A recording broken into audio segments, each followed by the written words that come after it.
everyone. We are back yet again to streaming. Today I've got veteran Hearne from Guild Ball. I think he's some kind of exclusive. I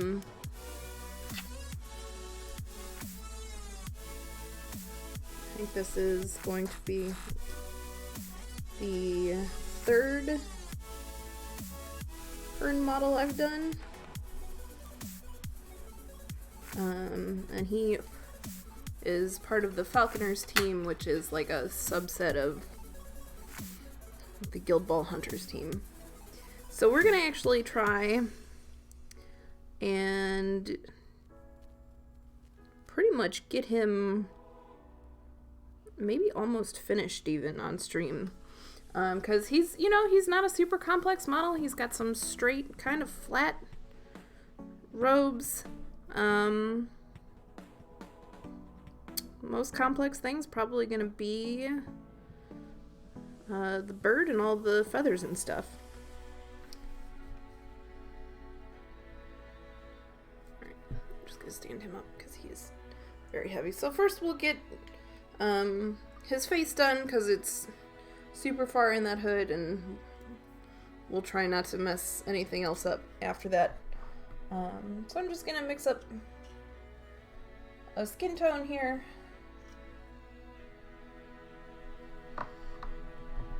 Starting with P3 Midland Flesh and desaturating it a little bit with black to sort of take out some of that very orangeness to it. And all you need is a teeny little, like, spot of black. Otherwise it gets really dark.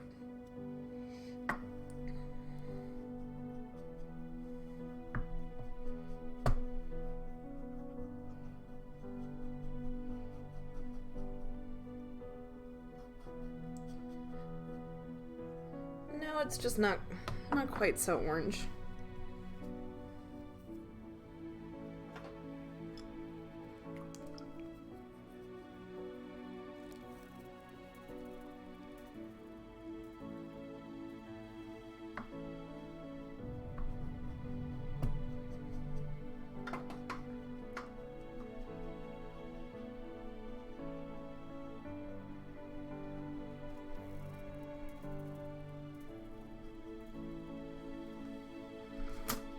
Alright.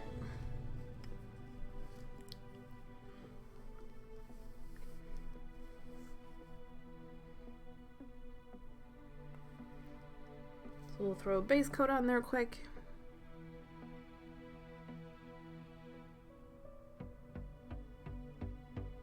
And then after we get that base coat on, we'll do his eyes.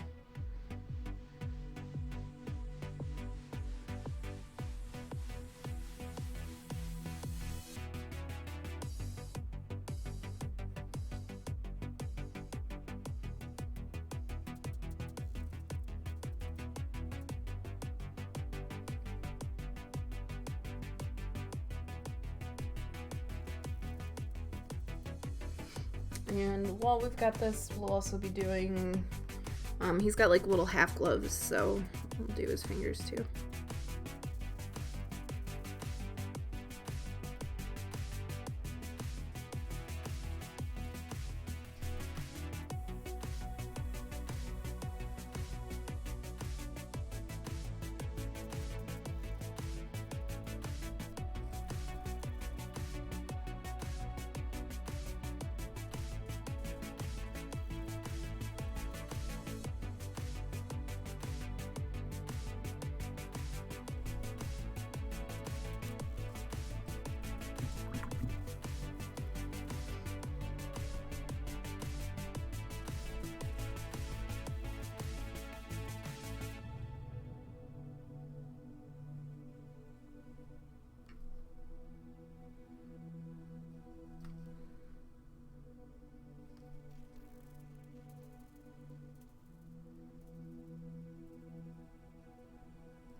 But otherwise, he doesn't really have a whole lot of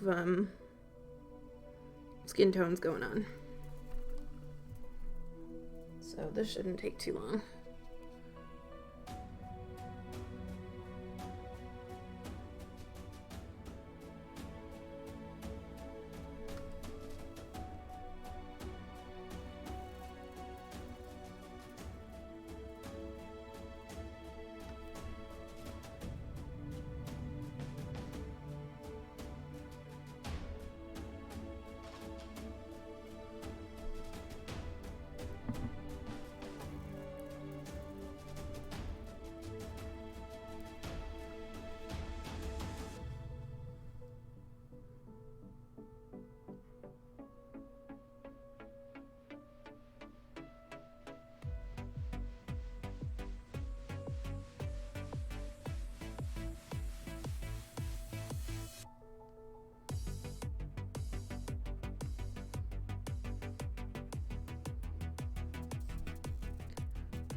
Alright, let's go ahead and throw his eyes in.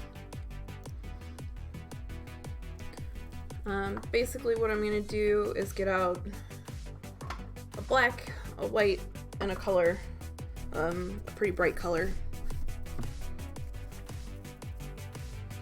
And we're going to do the, should be patented, Meg Maple's 6-step eyes.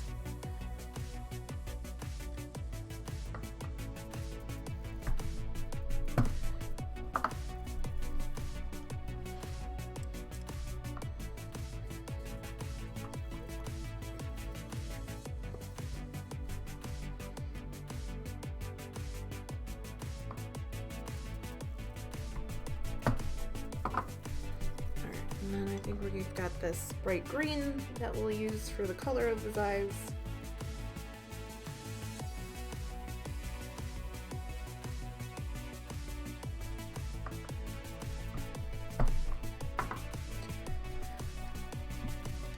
And then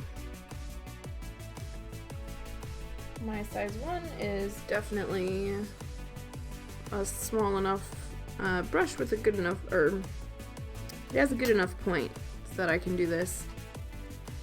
Of course, hoods always make it harder, but the good news is you don't really have to worry too much if we get stuff everywhere, because we can always go back over it with the base coat.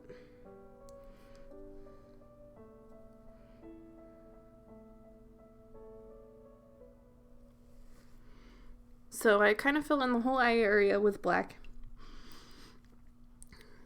Let it dry for a second.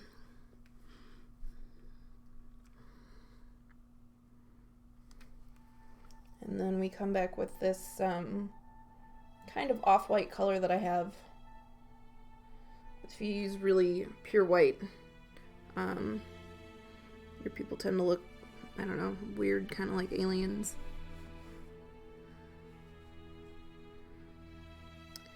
And then we go inside of where we put the black.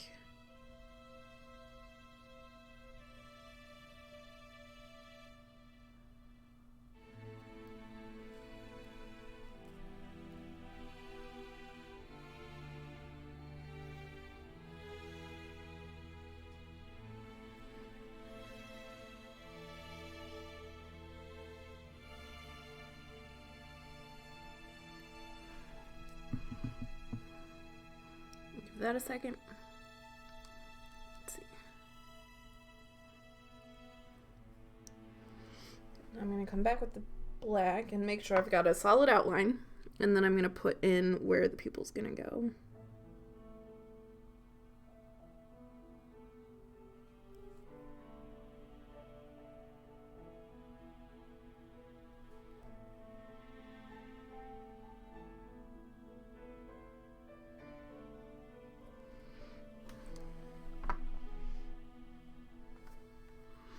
And one of the best things I learned about how to get eyes so that they're not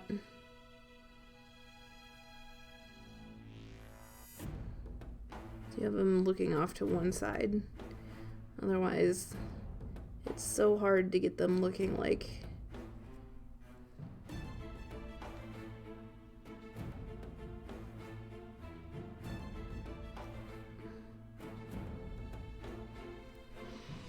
they're straight on or anything. Definitely made the pupil on this one side too big, so I work back and forth a lot.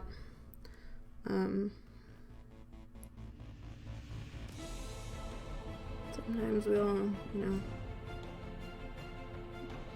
make mistakes, and one eye is always easier than the other.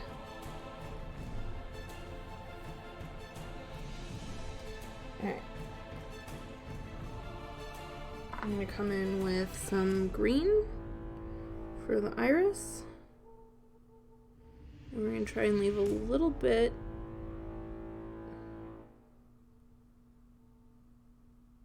of a black outline from where we put the pupil. This bird is super in the way.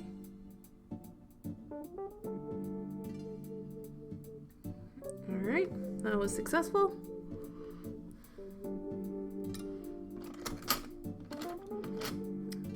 And then we're gonna go back to the black and do an eyes. We're gonna put a pupil in, and then we're gonna put in a white reflective dot. And then we're gonna clean up around the eye socket and call them done. And they will never be touched again.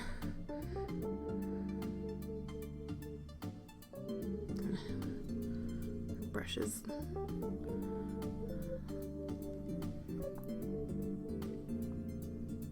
Misbehaving.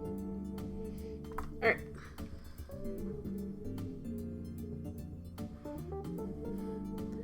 Hey, Ultimo Gringo. Yeah, we're doing Guild Ball today.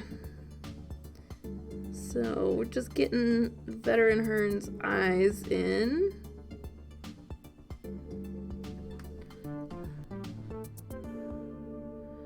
Which is one of the first things I do. And I don't have to worry about it anymore. So he just got a pupil.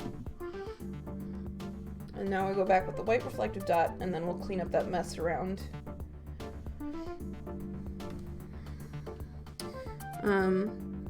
Even if you skip like the iris color, the white reflective dot's really important because it makes him look alive. Like, the eyes are very reflective and wet, so without it they kind of look dull and lifeless. Alright, so let's see. We've got some full eyes in there, but there's some big black circles around it. Looks a little bit like a raccoon. We're gonna go ahead and clean those up with our base coat flesh tone.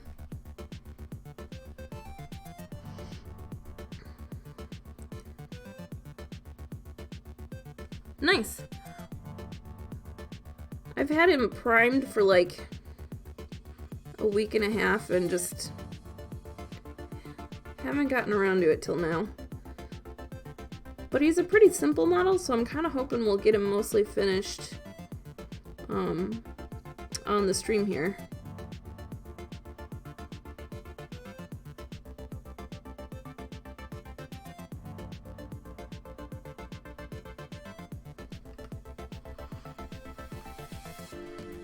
Alright, so I'm just cleaning up some of this extra dark paint.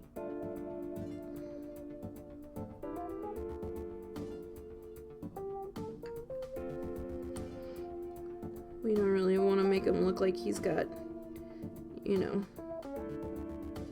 super goth makeup or anything. But just enough so that they are outlined and you can, you know, you can see him.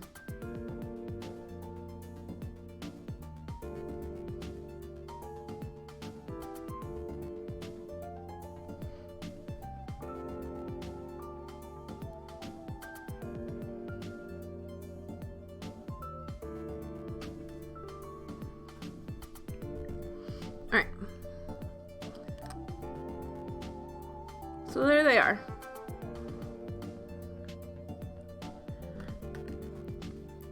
Solid eyes, no overwhelming black paint. We're gonna go ahead and sort of finish up the rest of his skin here real quick. I always like to do a warm skin shadow and a cool skin shadow. So I'm gonna mix like this warm, almost purple in, and do one particularly around the cheeks and nose.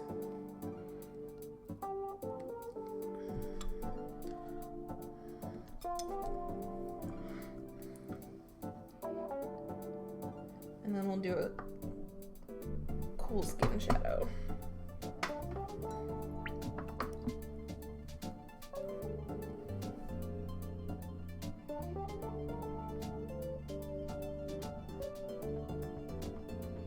And then we'll throw some highlights on and do his facial hair, and then move on to this robe, I think.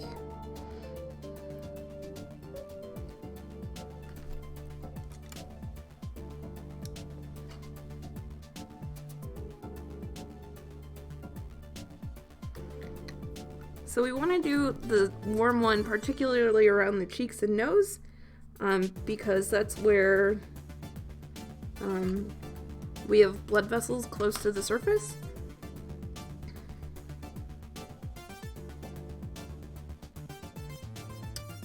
And it helps make him look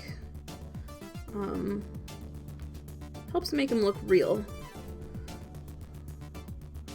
We always sort of have this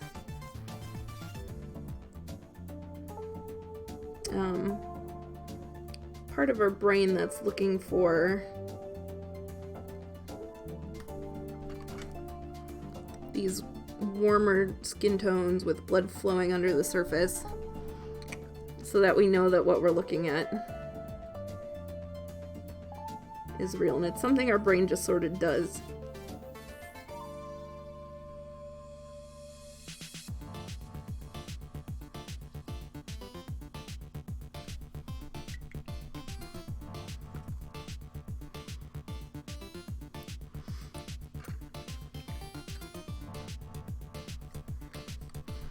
And get some in the fingers too.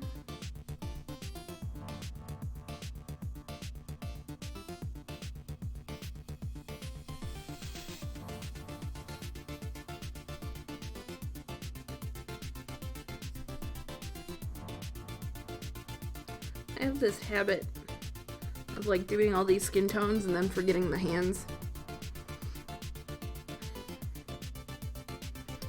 Thankfully, Hearne here doesn't really have much other skin tones.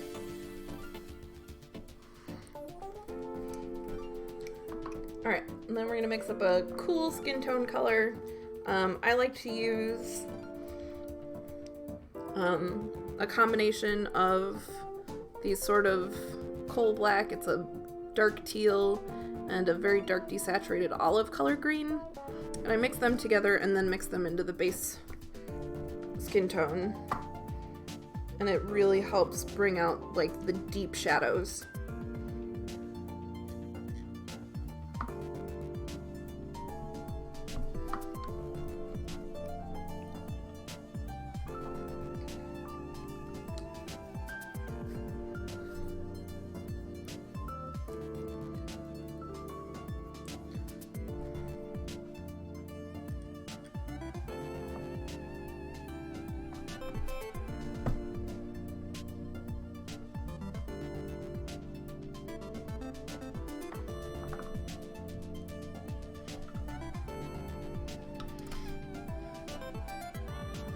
Okay, let's see.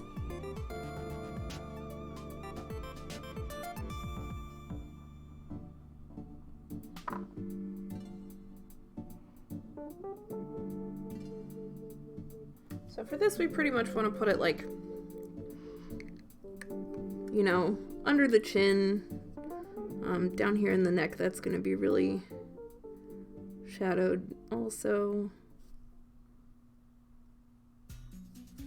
And then, like under the eyebrows and in the corners of the eyes and the nose.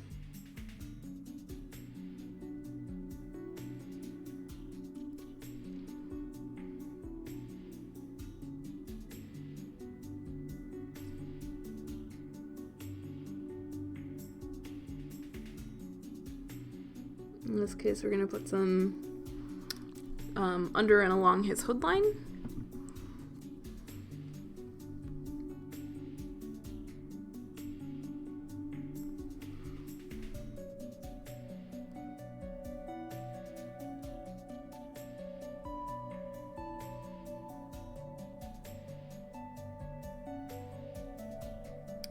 And then sort of way in the dark back here towards the pit of his cheeks. I know a lot of this is going to end up being like his mustache, beard, mutton chop stuff.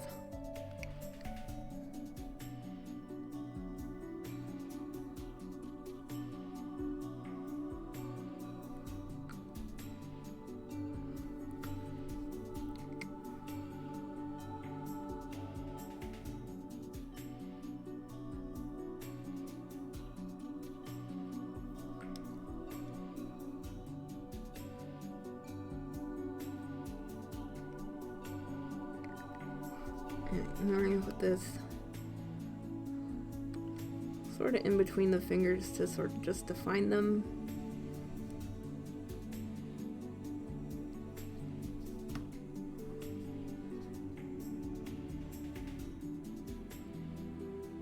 And then we'll hop on over to the highlights. This guy is going super fast.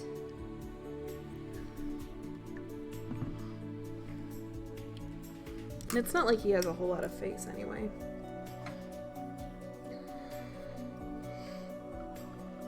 Alright, so I'm going to mix a lighter flesh tone into my base coat. So my base coat was P3 Midland Flesh. And now I've got out the Rin Flesh, and we're going to mix a little into my base coat. Just brighten it up a little. And then we will use straight up Rin Flesh for one final highlight.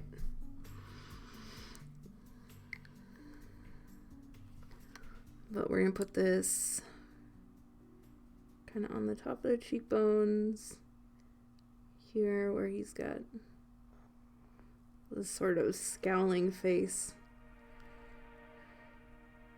Along the bridge of the nose, and these very furrowed eyebrows and forehead.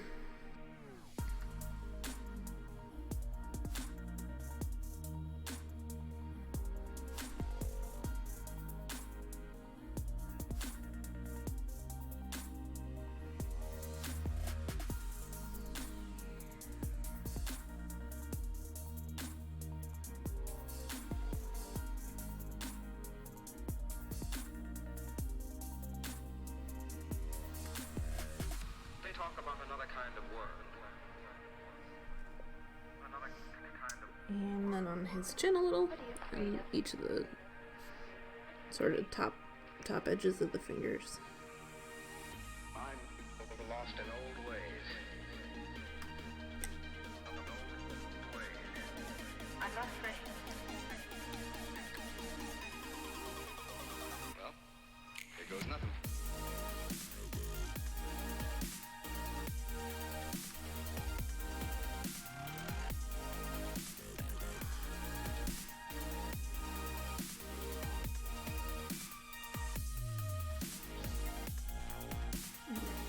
This one a little.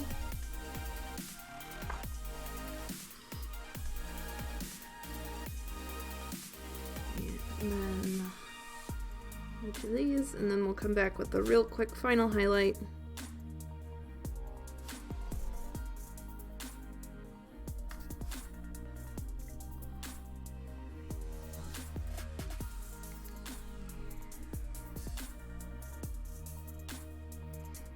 Of that straight up Rin Flesh. And we're going to particularly hit like They talk about another kind of world. these eyebrows, this furrowed eyebrow area, What are you afraid of? and then the tip of the nose, I'm lost in and old a little ways. bit of the cheek here. But we keep our final highlights really small. Like I am barely touching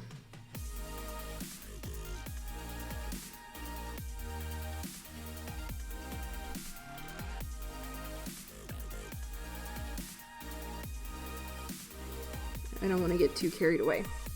We're gonna hit the upper part of the knuckles. It sort of helps define those a little. Give the fingers a little definition and value. There we go. Alright, skin is done. Let's go ahead and throw his mustache in here. And his face will really look like it's fully taken shape. I'm just using black for this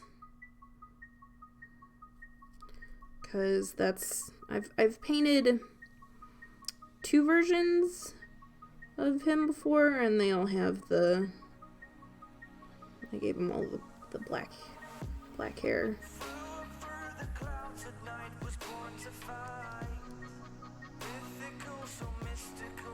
So I want to keep that consistent across all 3. So it's not like he, you know, dyed his mustache or anything.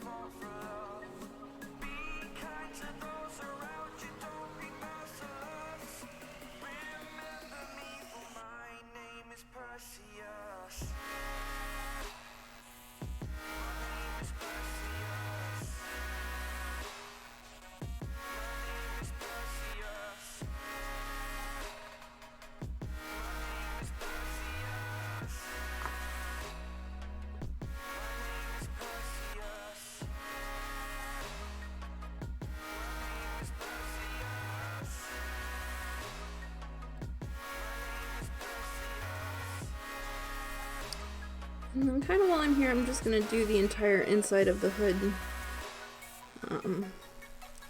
in black. It'll help outline his face a little bit.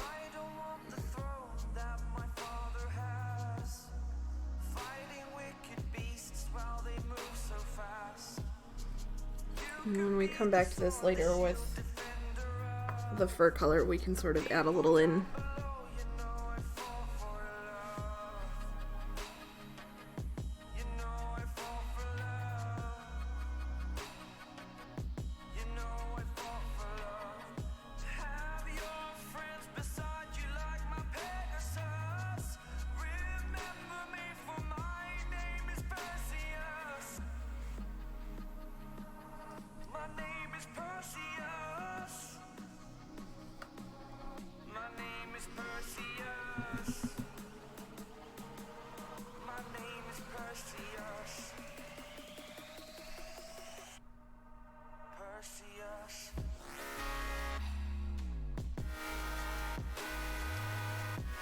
And then I'm gonna just give some of these little mustache hairs definition and like a light blue gray so that they stand out a little.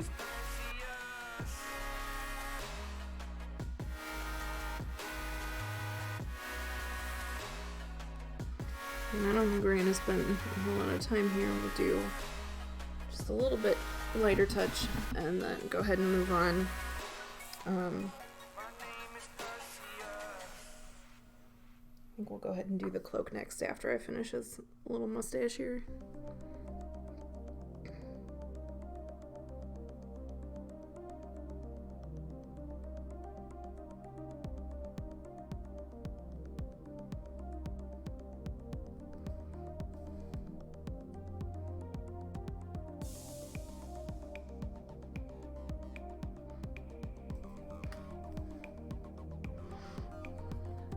Alright. There he's got his face done with the mustache, and now the other Falconers that I have done have all been this sort of like really nice like spring green and warm white sort of color. So what we're gonna do is I'm gonna throw on a couple quick base coats, just so I can sort of see where I'm going, plan things out.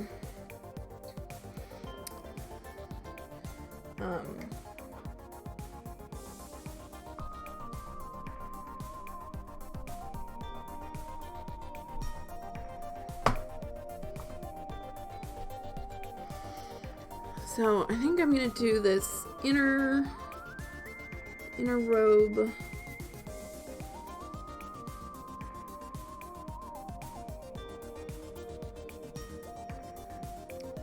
Warmer white.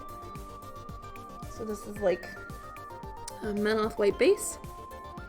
Again from P3 Paints.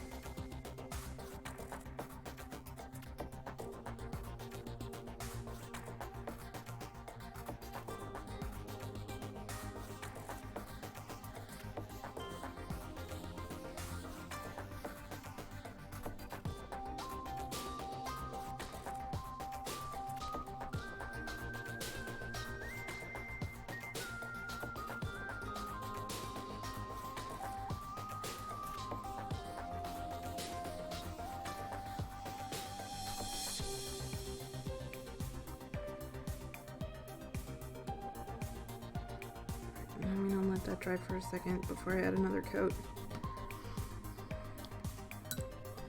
And then in the meantime, we're gonna mix up that spring green color. Nope, it's just too heavy. This is a metal model, like he just is a little bit of a chunk.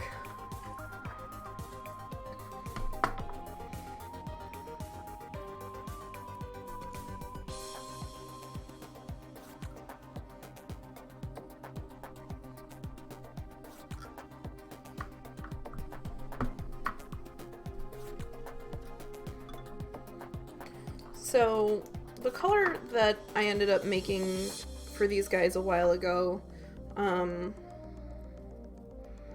had like a bunch of different color components to it.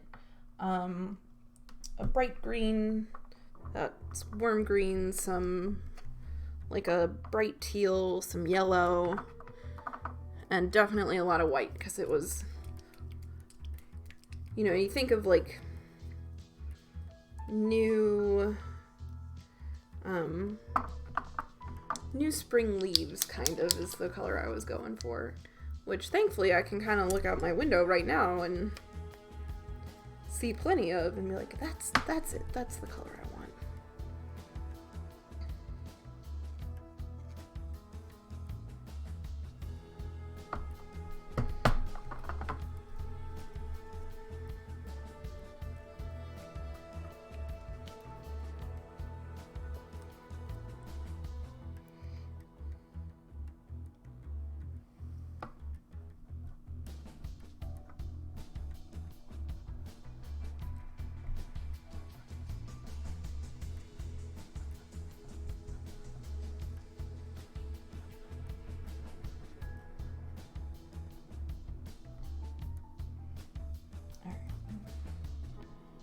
I need just a touch more yellow in my mix.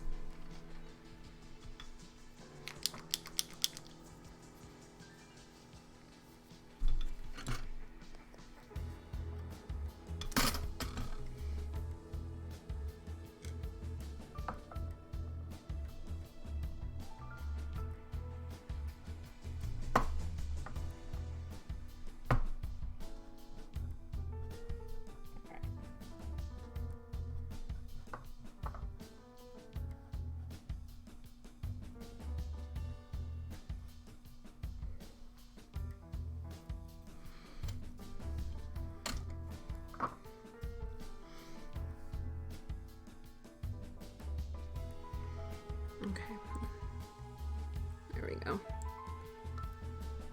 And this is really super close to at least what I remember it being from the previous Falconers that I did. And this is a commission, actually for a friend of mine.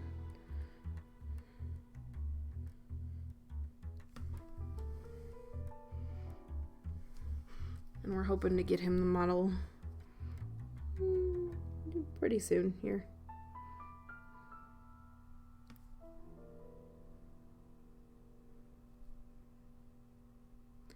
Because it has been on my table for a bit now.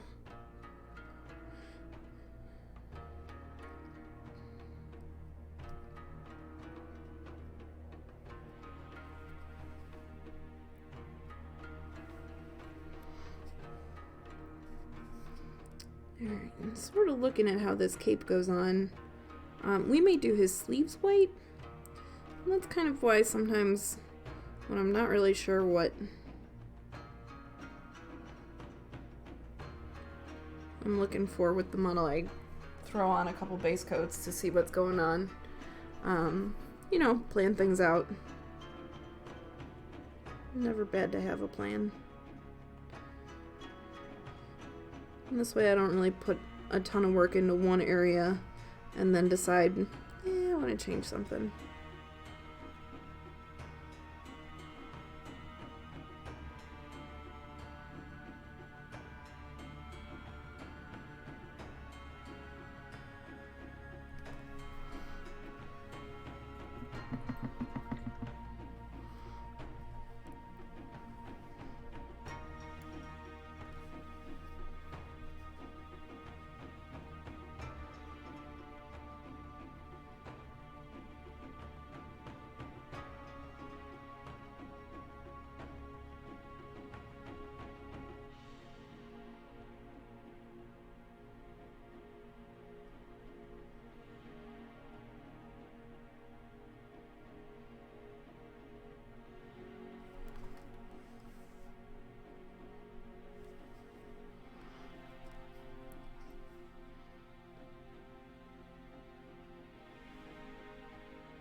So, apart from what I assume is Ultimo Gringo, do we have any other Guild Ball players that are tuned in at the moment?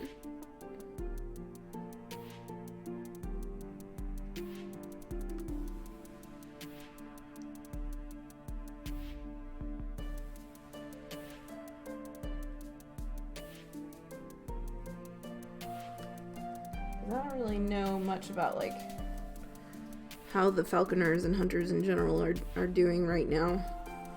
So I kind of depend on you guys for my info. Keep me up to date on all these games.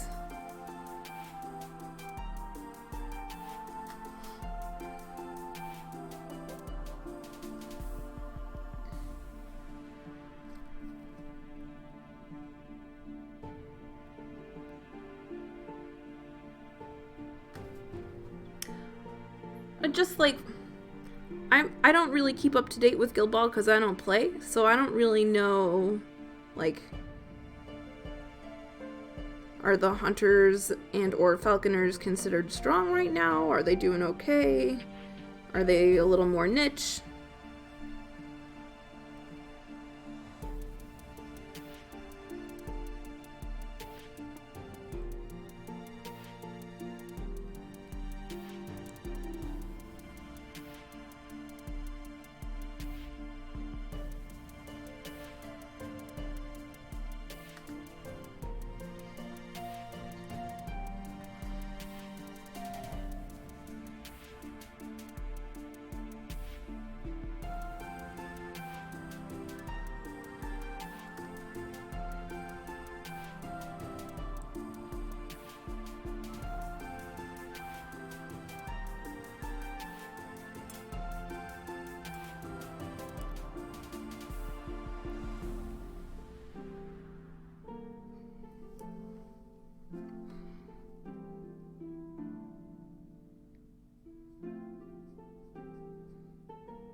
So when I first started painting the hunters, they were like, according to my friend, they were garbage. So I think it's nice that, you know, these things change and he's got it, you know, he actually can put his hunters on the table.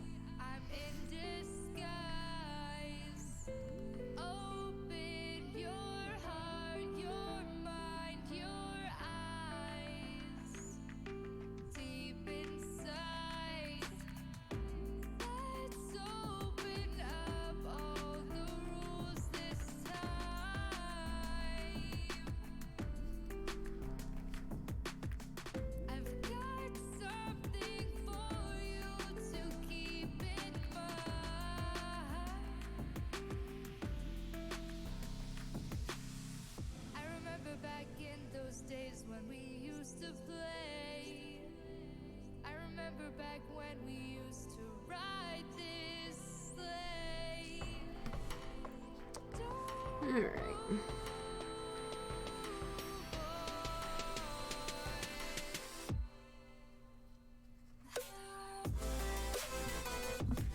Third captain, huh? Man, I'm gonna probably have to paint that one too. Alright, let's get second coat on these.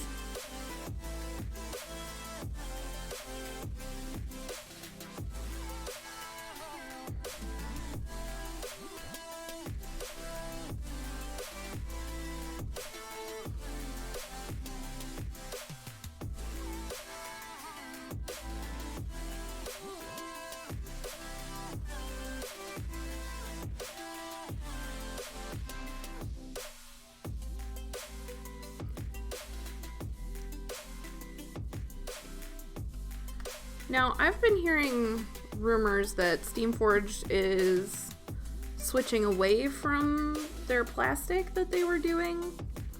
Have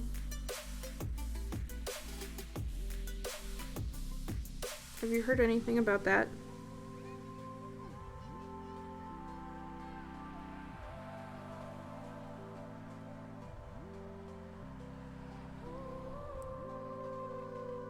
I mean, I wouldn't particularly mind at all because I kind of feel like their plastic models have been not super, let's say.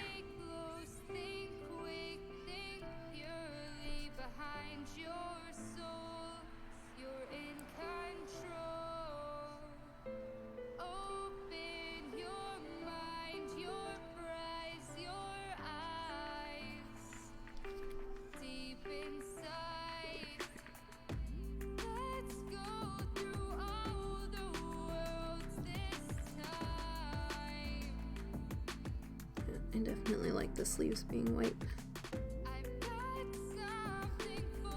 Oh, and I forgot the top of his hood.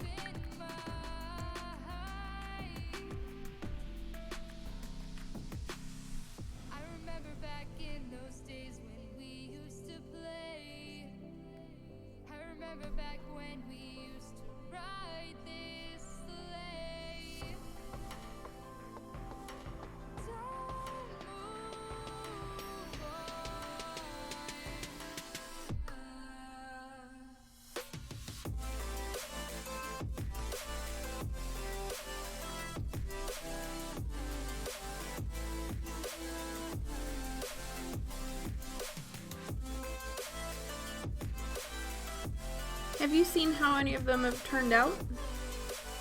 Out of pure curiosity, as someone who's not thrilled with the plastic models?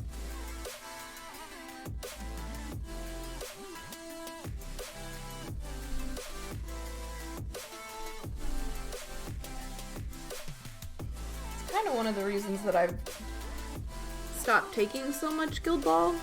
I used to do a lot of it. But as someone who does more of the hobby side, like I think for Minerva, for the Falconers stuff, like I had to invent most of her face with paint. And she was from one of the good batches.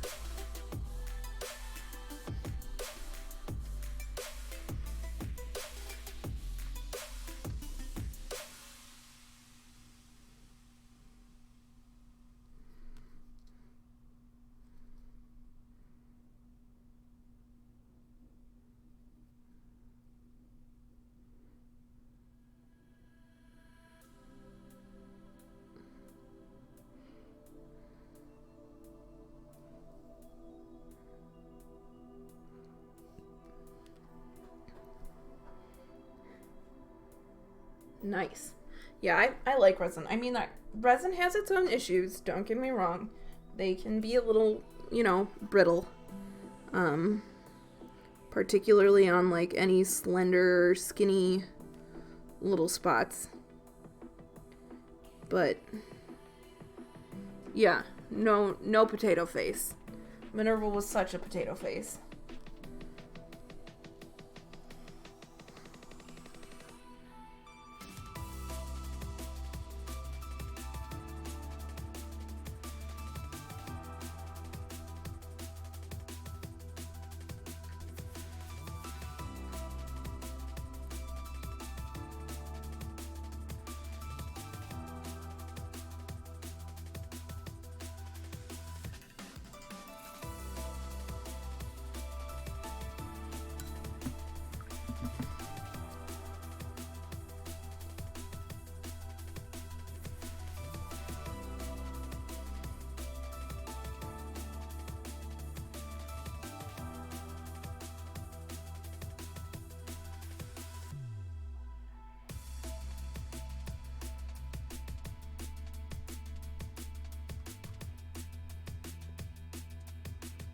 Alright. Anyway, for those who have kind of just joined, I am getting some base coats on this sort of spring theme falconer. Then I'm going to do some 2-brush blending, which I can show off here. And we're talking a bit about Steamforged moving to resin models for their new captains rather than plastics.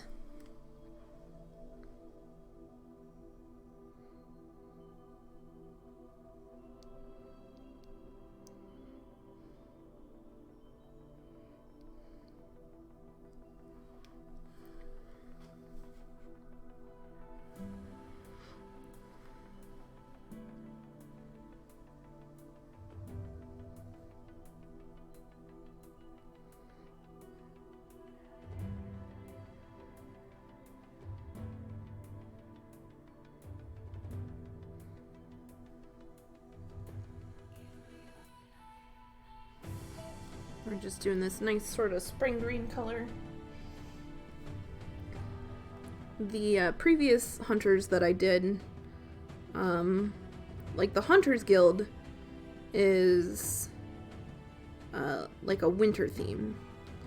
And then for Falconers, we've been doing a spring theme. So, should you ever get like, another minor guild or whatever that works with the hunters, there'll be summer and then possibly fall.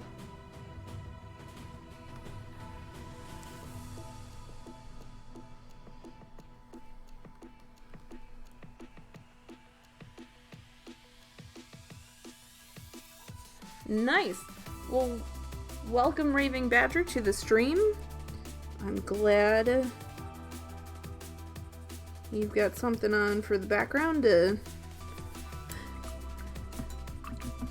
help your guild ball painting go by quick too.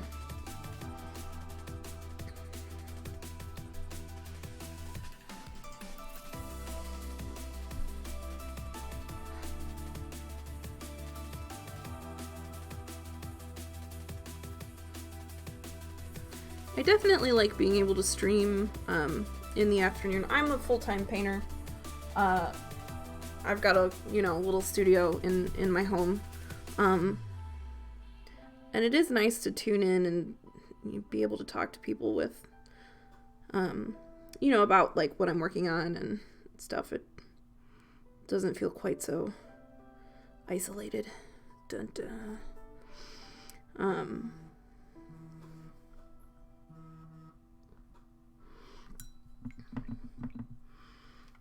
So, Badger, what are you working on?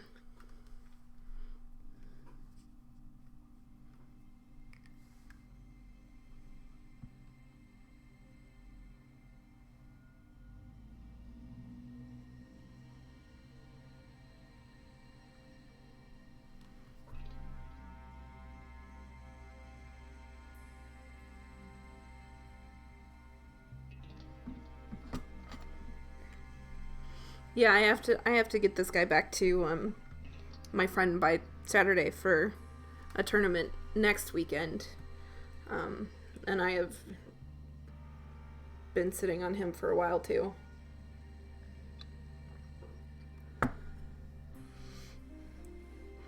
How are the navigator models? I haven't seen any. I hear they had quite the journey though, and got lost at sea or something,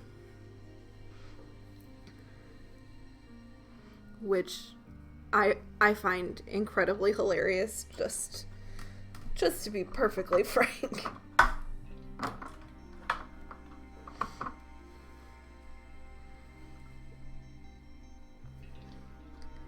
Alright.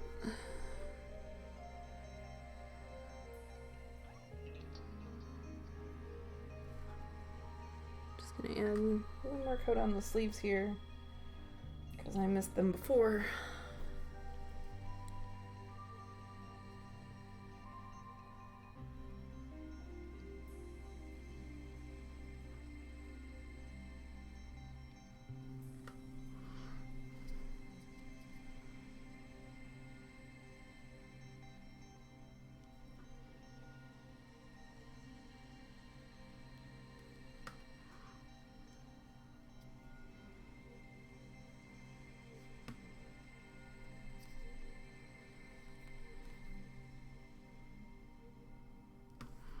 Okay, I can go ahead and put a little shadow in this white. We're going to use a little bit of Thornwood Green to shade down that warm white we have, which is P3 Manoth White base.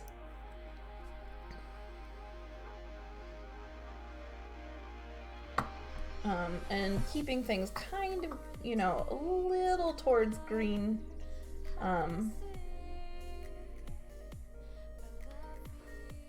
Is gonna help overall things look uniform.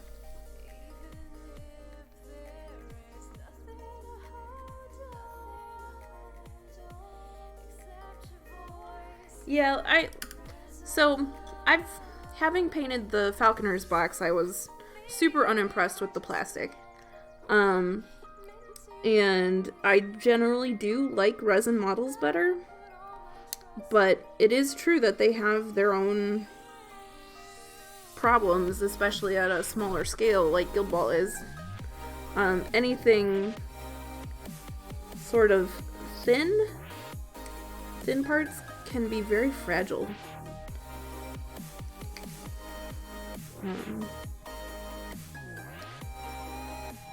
But yeah, I can't help but chuckle over the fact that the navigators got lost. Got lost at sea.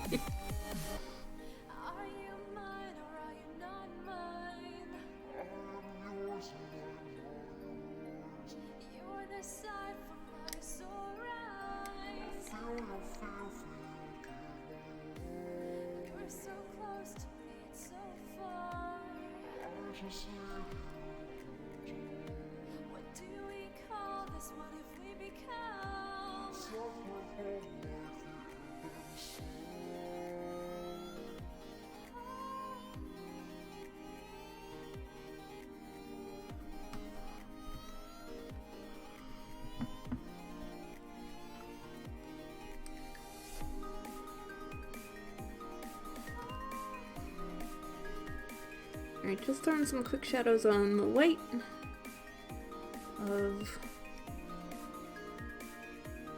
the sleeves and the inner robe.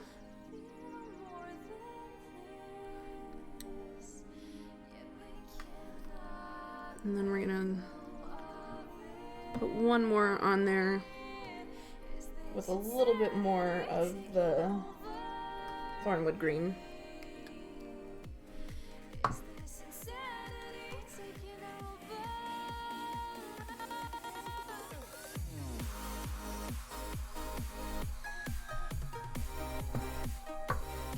Really darker parts.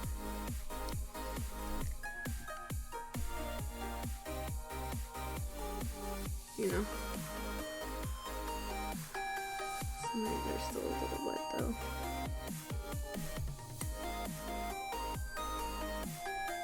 Maybe give it a sec.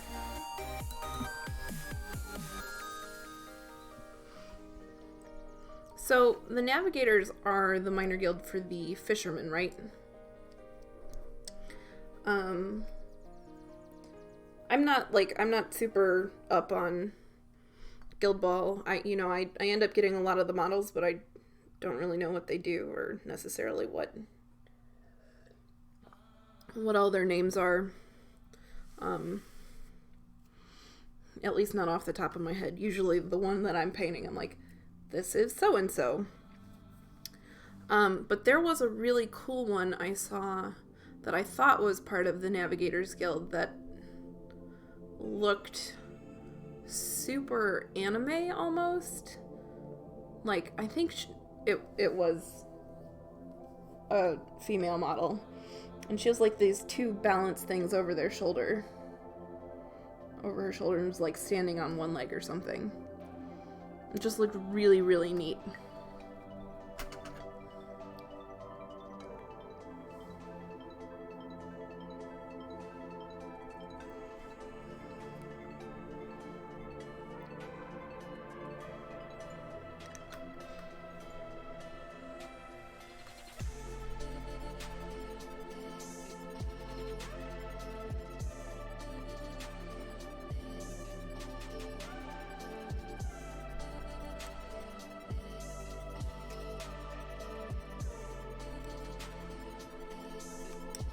Yukai, the new fish captain.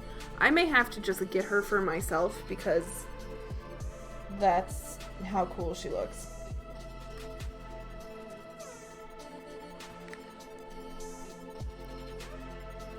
And like, Guild Ball hasn't really been my game or anything. I'm generally more of a, like, I like to paint the cool stuff. And, you know, I don't care about rules. Way more of a painter than a serious gamer. When I play a game, I want to have fun. I don't want it to be necessarily like super competitive or stressful or anything.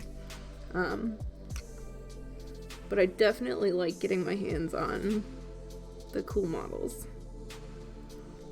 And she looked really neat.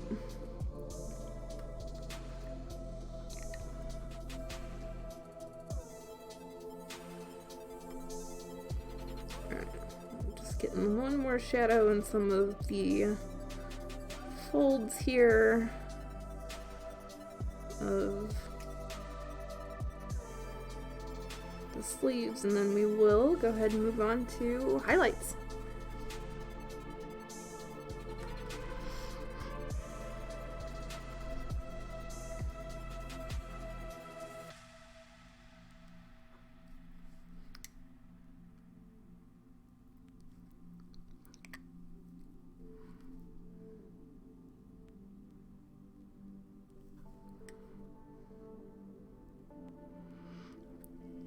Are there any of the other new captains coming out that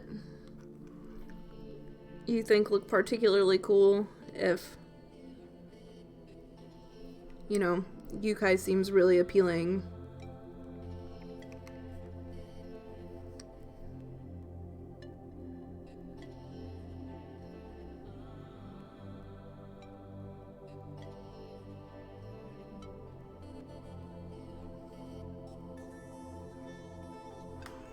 And if anyone has additional opinions, feel free to chime in.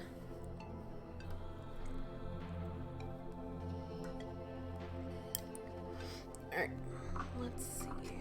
Go ahead and grab my Men Off White highlight.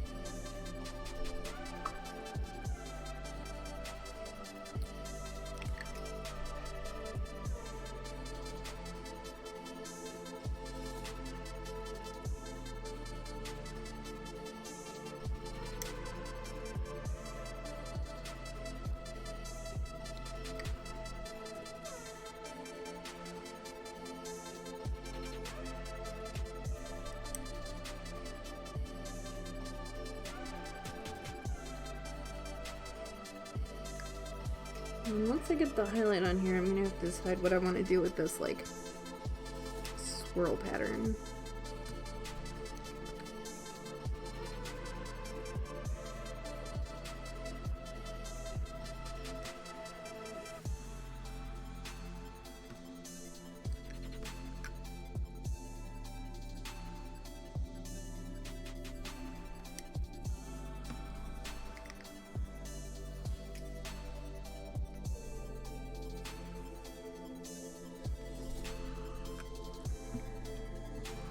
No way, gringo. Painting is the best. Of course, that's me all over.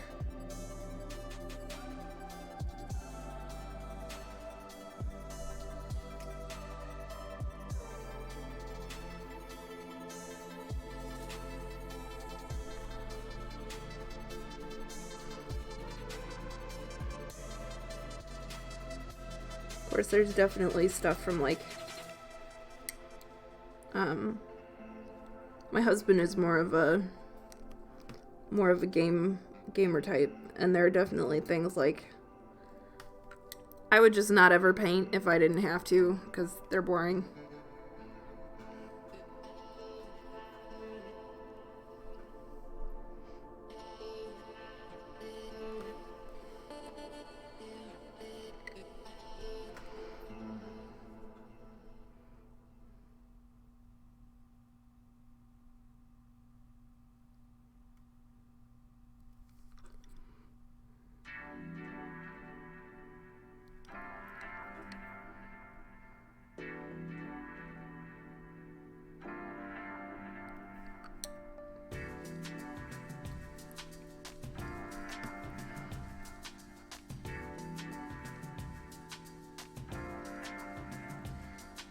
Now, I had thought that I remember they used to require painting for Guild Ball tournaments, but I thought they stopped doing that. Is that something I made up or misheard, or?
For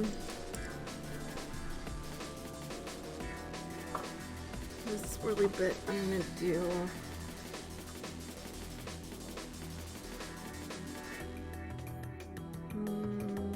let's do like a dark green.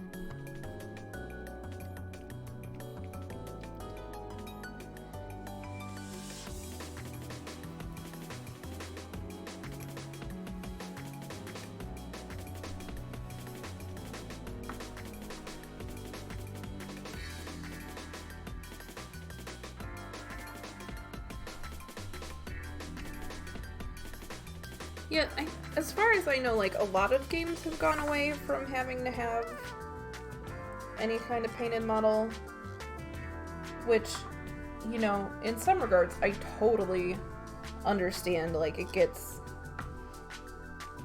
more people into the game, it's not as limiting, but in some regards, it kind of makes me a little sad, too, because, you know, painted models they just look better.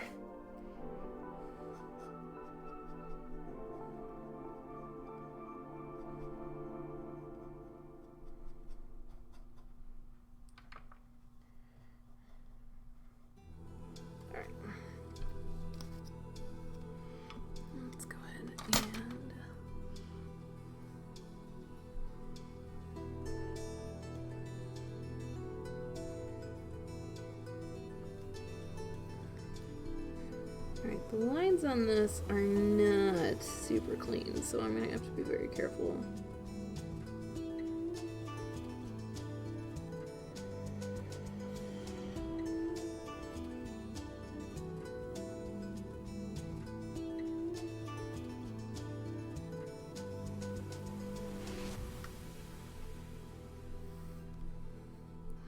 Yes, I have definitely seen that painted models roll better.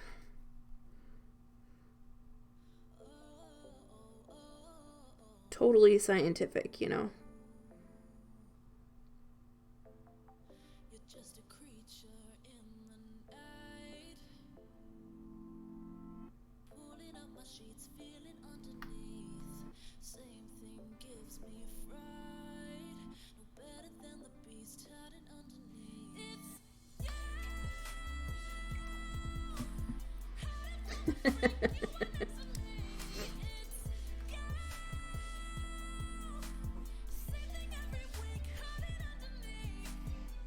Objective fact, indeed.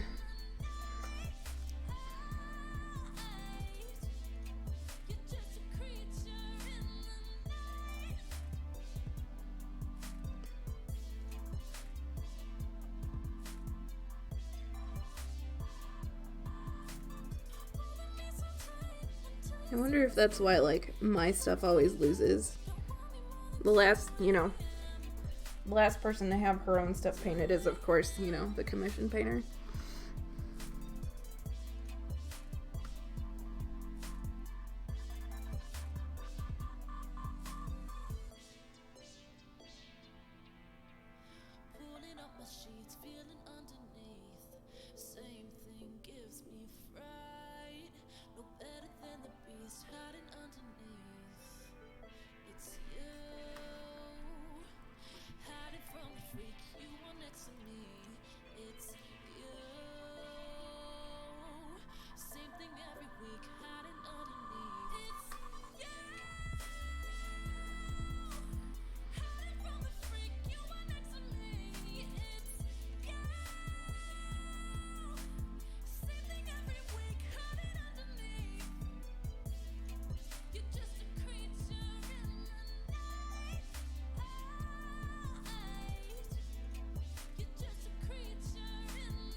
Alright, that's looking alright.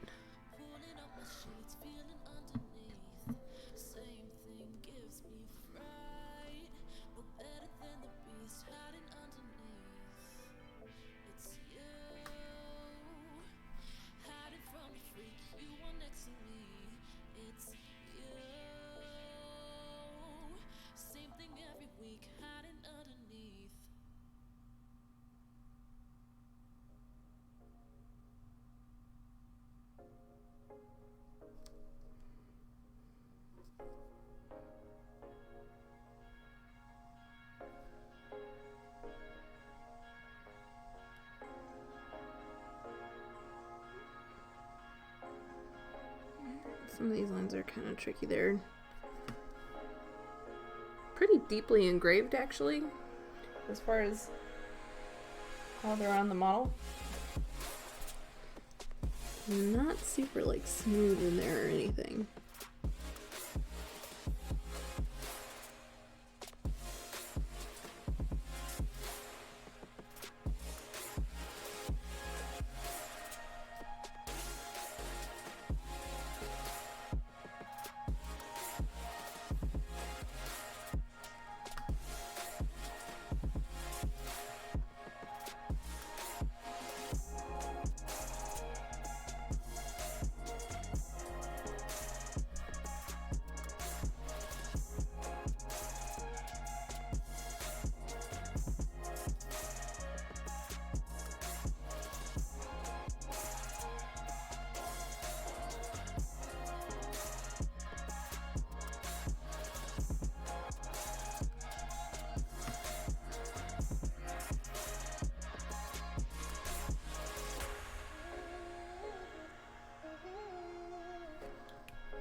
Just gonna clean up one little part here where it got out of hand.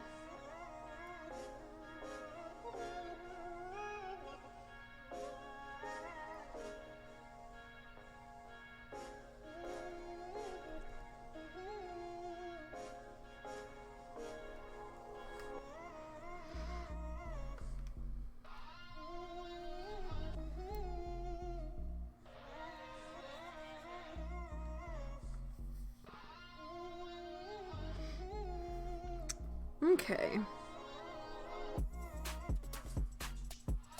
Let's go ahead and move on to our greens here. I'm going to go ahead and make a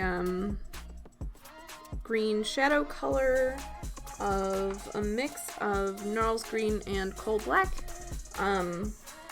Mainly because our base sort of spring green is definitely got a little bit of that teal in it. And Coal Black is like one of my favorite colors in, basically, if I could only have forevermore one paint out of the whole P3 line, I would take Coal Black over any of the others.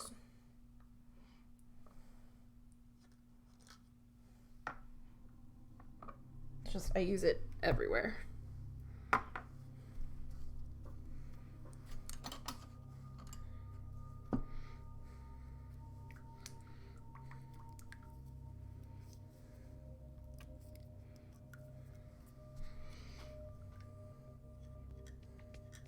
And once I have that all mixed up, I will add it into the base coat for like an in-between.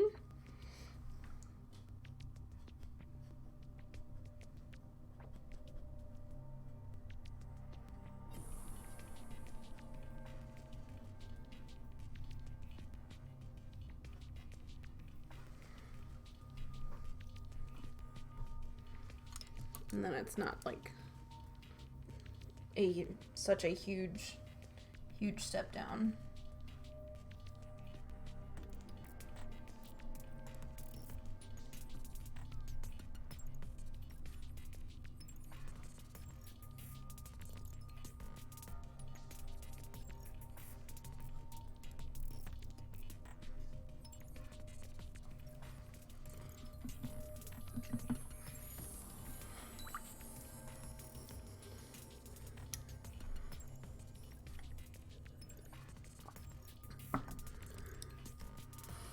Especially because his shadows here, like, he doesn't really have a whole lot of, you know, big folds in his cloak or anything, so we don't want to get super carried away. At most, I will probably using the very dark shadow color, like, on some of the inside of the, here, for the sleeves. And honestly, I think I'm going to do that first. So this is the dark, and as you can see, like, that's really quite a large step down.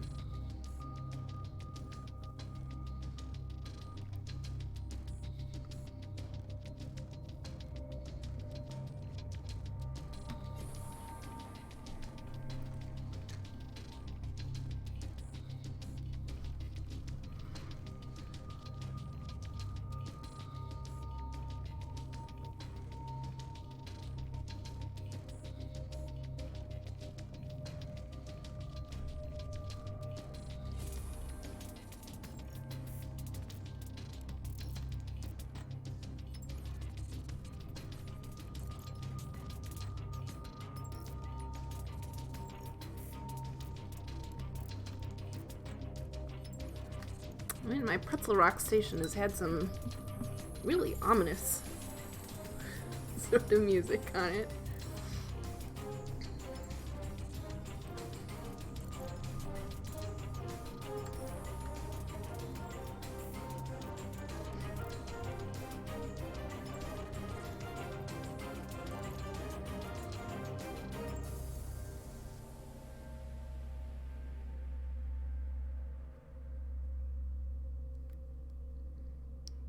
this were an action movie, I would be worried.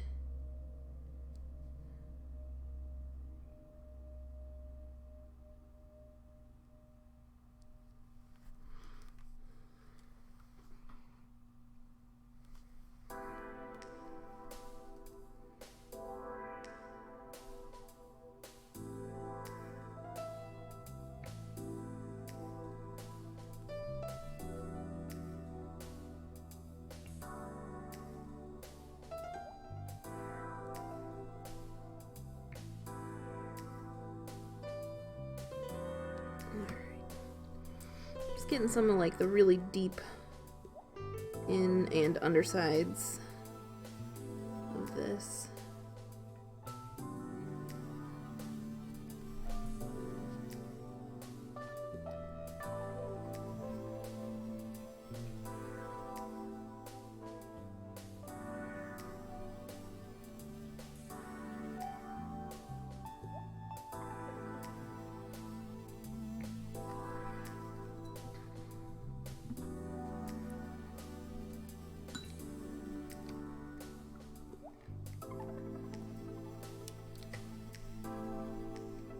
Okay. So this is kind of our main shadow tone here. And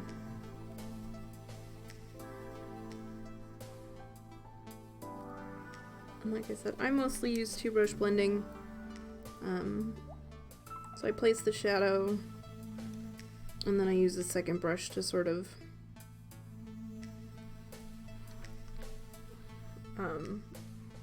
push in and like feather it out a little.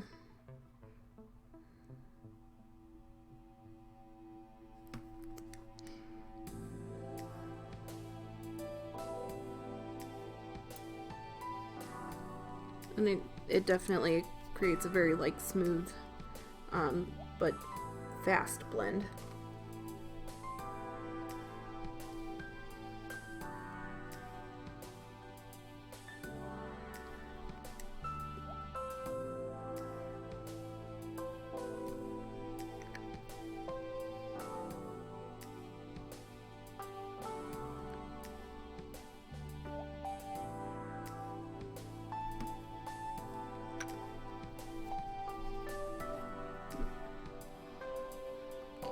I don't want to drop them though.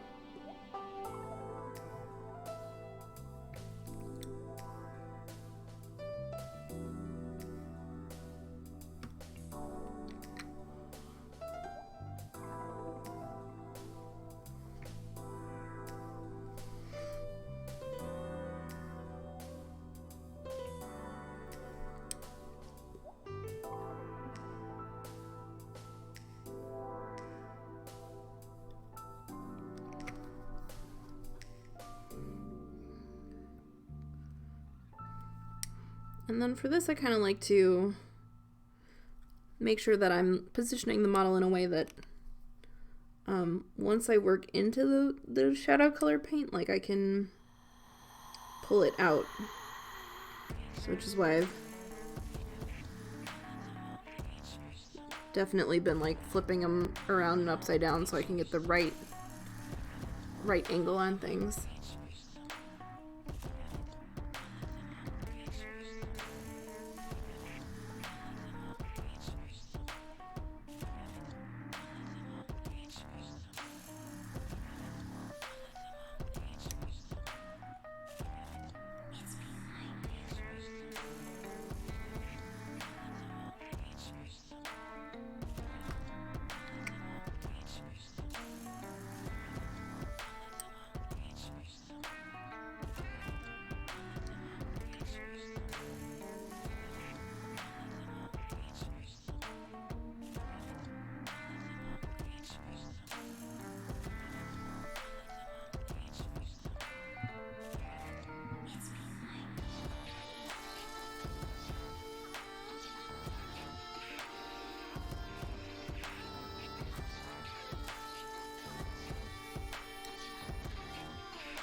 And since some of these things are so flat here, I'm just going to make sure that I'm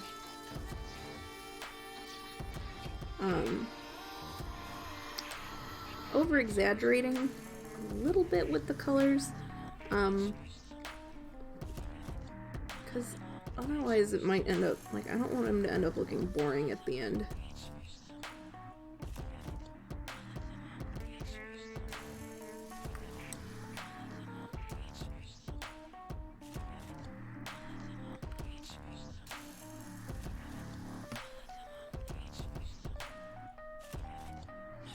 One of the things, you know, miniatures need most is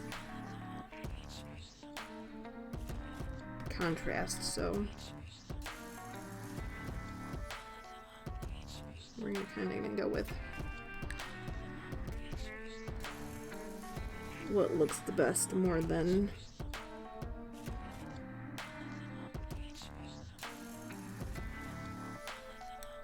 what might be, you know, most realistic.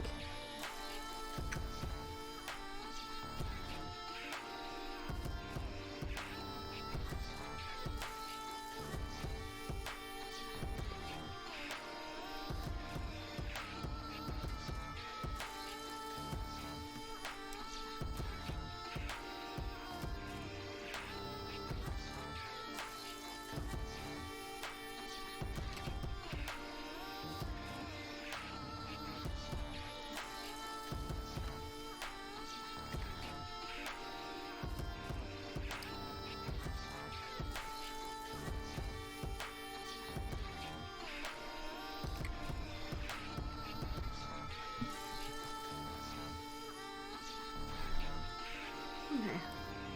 Hopefully you can kind of start seeing, you know, the shadow bits building up here. That was creepy.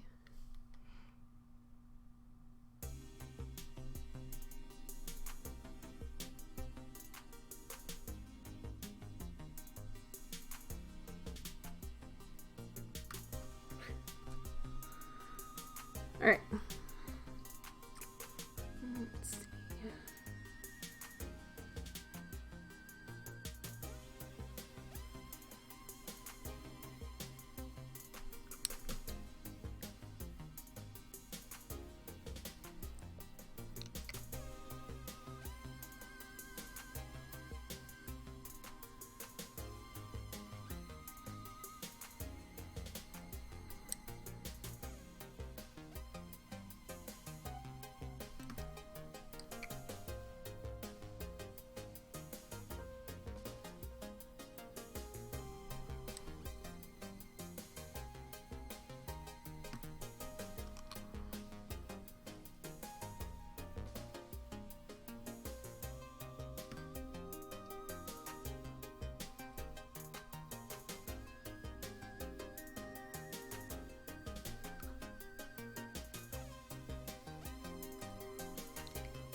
Definitely gonna be darker behind his falcon hawk friend.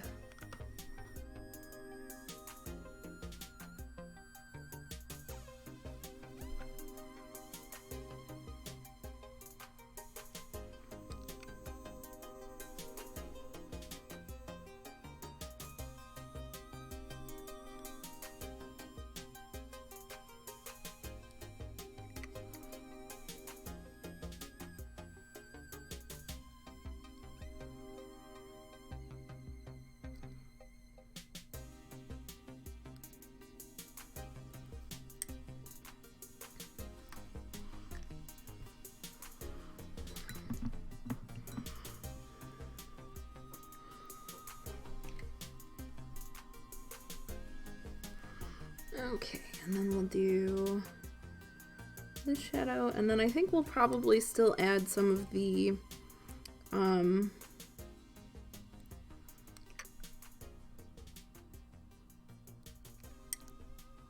darker shadows around. We're not going to need a lot of them. This is just like the first shadow tone. But again, he doesn't have a whole lot of depth to any part of his cape here, so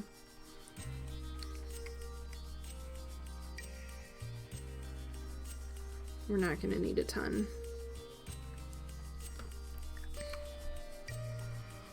Let's stay on the camera.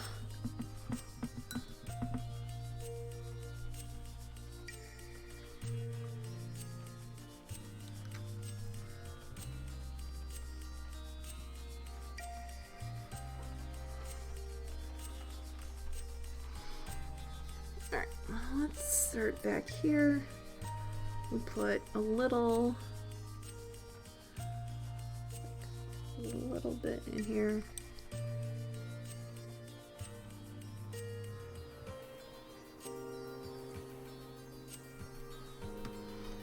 Again, we want to have some contrast because that's what makes models interesting.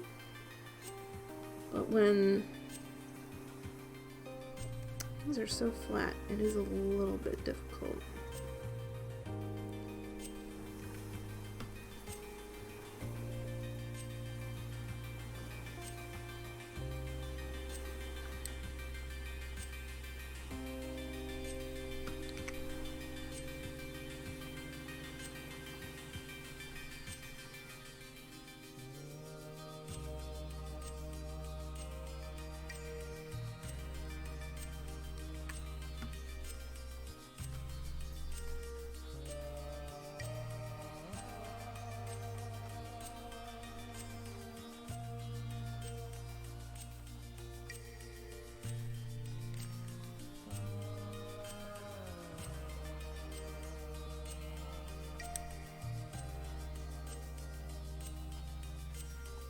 Try and exaggerate some of these folds here a little bit, because why not?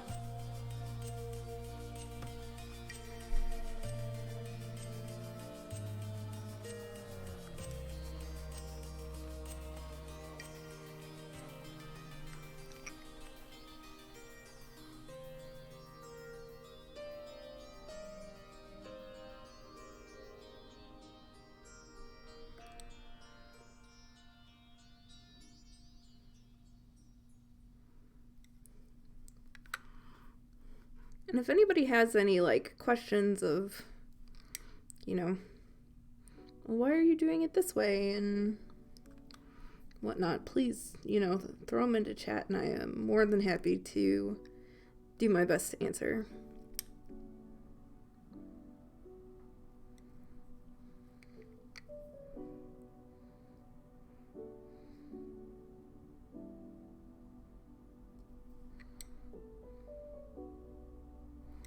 So I totally forgot the hood again. So we're going to jump back to the first shadow. And add some to the undersides of the hood here. Because I always forget something.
Okay, let's continue on with that darker shadow now.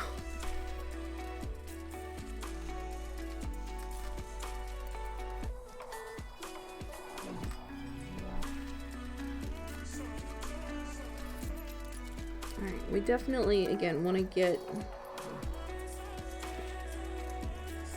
you know, make the area around the arm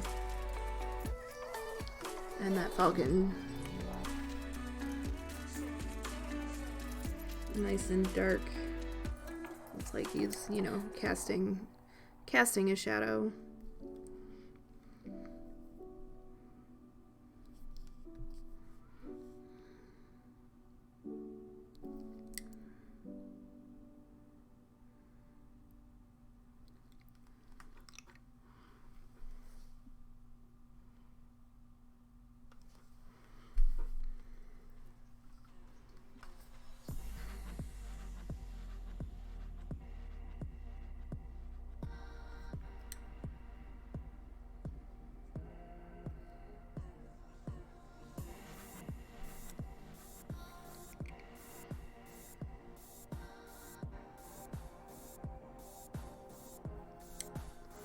And then in the deepest part of the folds, oops, I got a little out of control.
I don't have too much more left to go with these.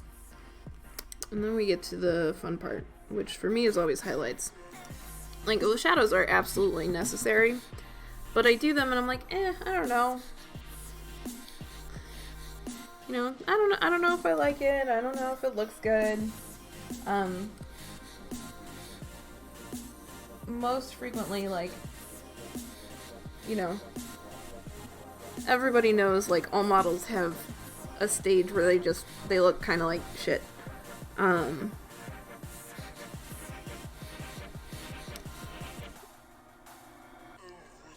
for me, that's usually, you know, when I'm doing shadows, I'm kind of like, it looks like shit. And then you put some highlights in and you're like, oh, there it is. At least that's how my painting seems to frequently work.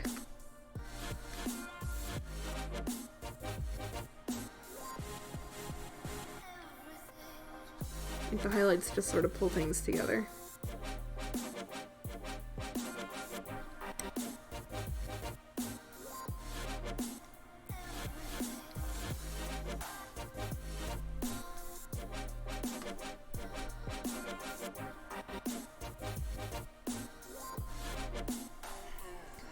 Alright, let's get the very underside of the hood here.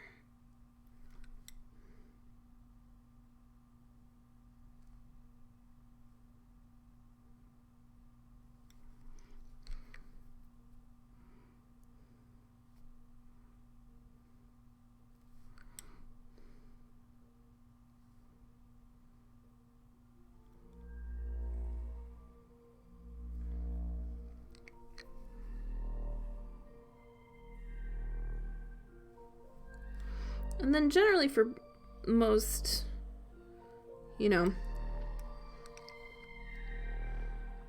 most things that I paint, I tend to focus more on like the high-end tabletop stuff.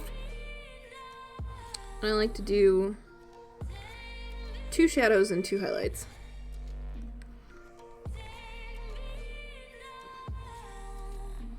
And that way it's a little easier for me to make sure that I'm getting a decent level of contrast. Minis. I have been painting minis for maybe 8 years now. It started in 2011. Maybe more like 7.5. Because I think I started in fall of 2011.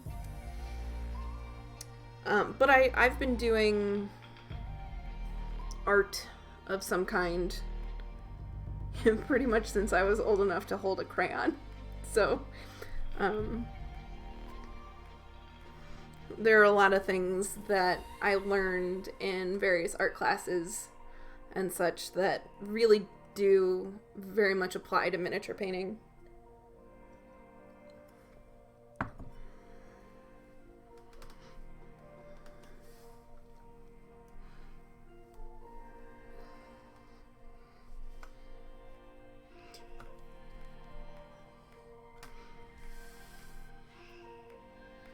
Alright, I'm going to go ahead and figure out what I want to do for a highlight color, which I'm pretty much going to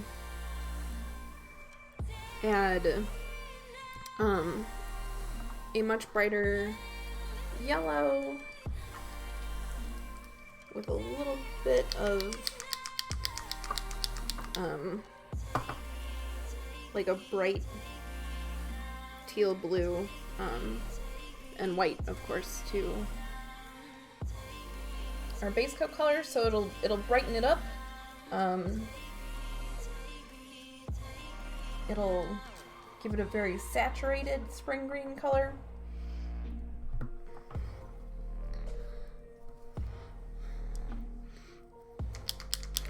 And with a little extra punch of yellow,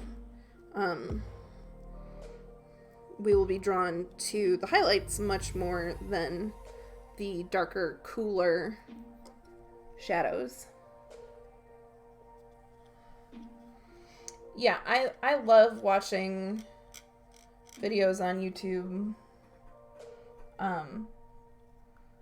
of all sorts of the like contrast and drawing and color theory.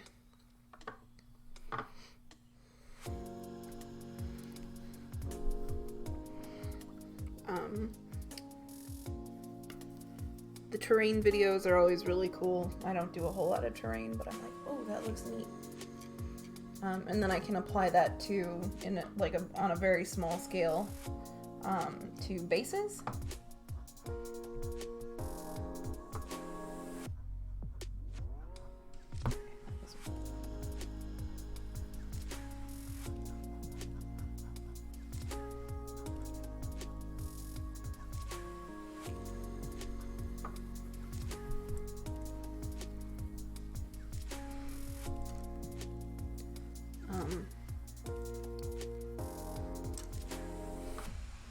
But yeah, one of the things that I really like to watch is like still life painting, which, you know, you gotta speed it up a little, but you know, the way that they are creating these volumes in their painting, which is completely 2D,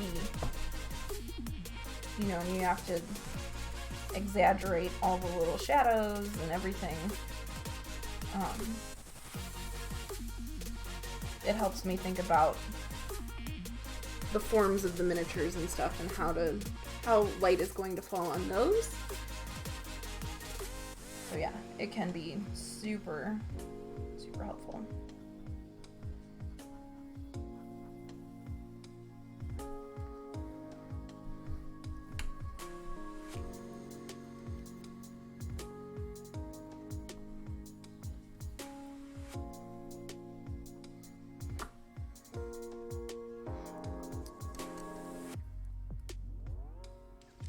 Alright.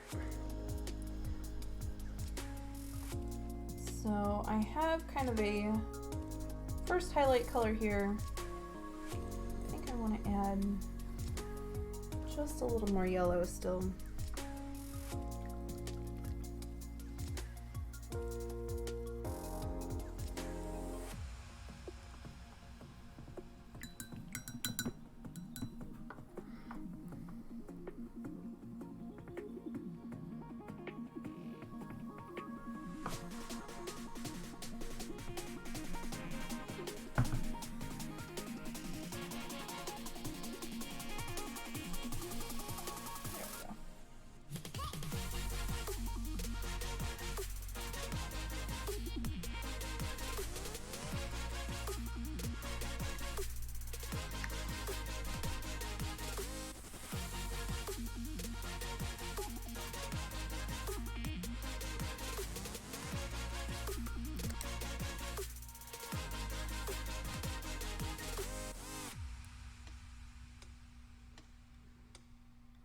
And with some extra yellow in here too, it really does help it look just like there's a little more nice of that spring sunshine kind of coming down on him.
Now I've always found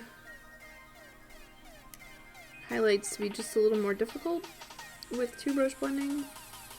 Because you don't have like a crevice to place the paint in.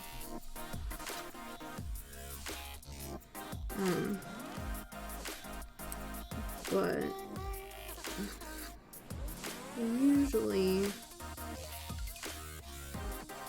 I can kind of get to both sides of the paint I put down, particularly when it's nice and humid on a day like today and like weather-wise, before the paint dries out. But I have a really difficult time in the winter here when it is so dry.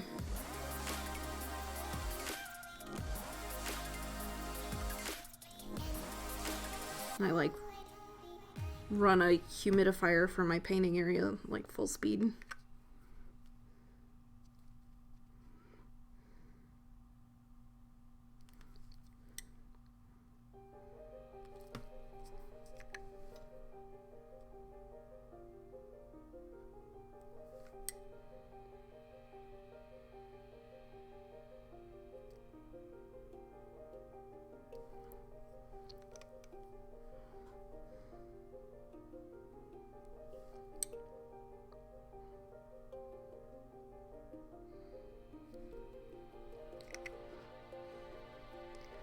Alright, let's get the top of the hood. Now that's going to be largely very highlighted.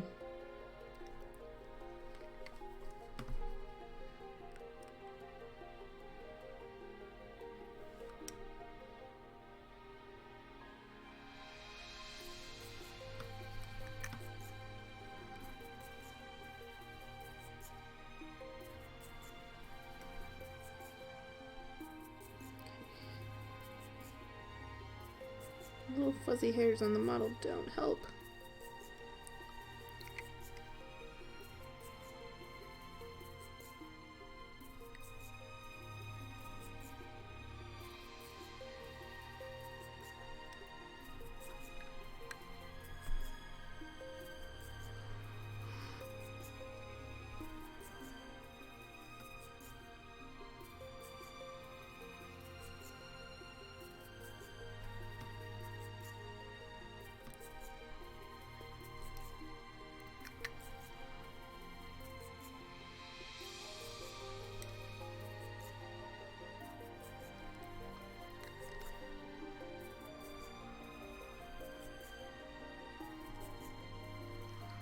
Okay. I'm starting to look real nice and springtimey.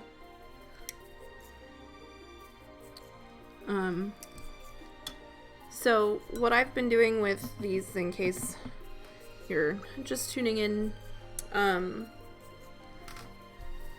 the original Guild Ball Hunters that I did were a winter theme. So a lot of blues and grays and whites. And then the Falconers came out, and the friend who commissioned me was like, well, I think it would be cool if we went from winter into spring. So now we're doing a spring theme Falconers.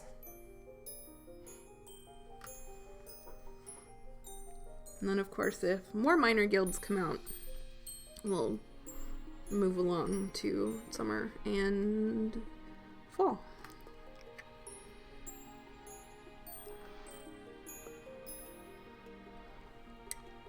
In the meantime, I do really like getting to paint the, like, nice bright green.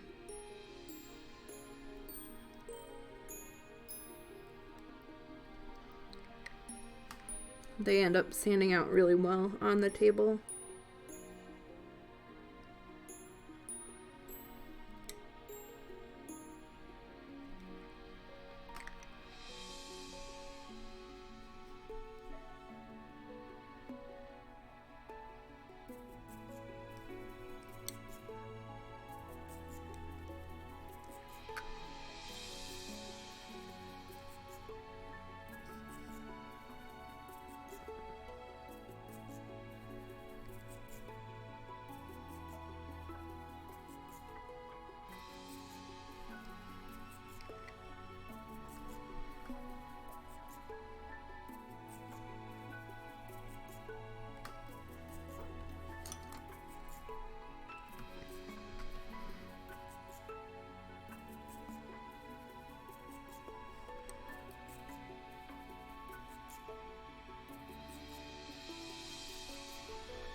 Okay, visit back here a little,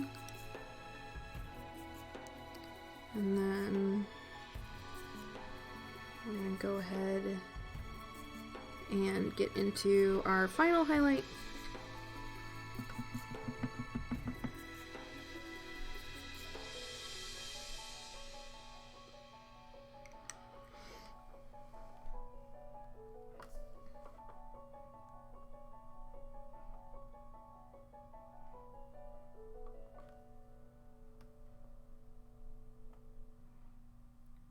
kind of just added a little more of a warm white color, and we keep this one a little smaller. We don't want to get too carried away.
And then we sort of put this really only on like the highest areas and those that are, you know, most sort of pushed out. And on this cape there just aren't a lot of them, a lot of those spaces. Kind of like there weren't very many deep shadows.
And then we're gonna get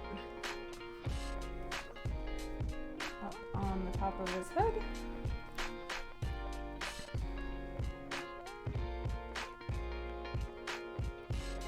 This is probably gonna be one of the brightest parts.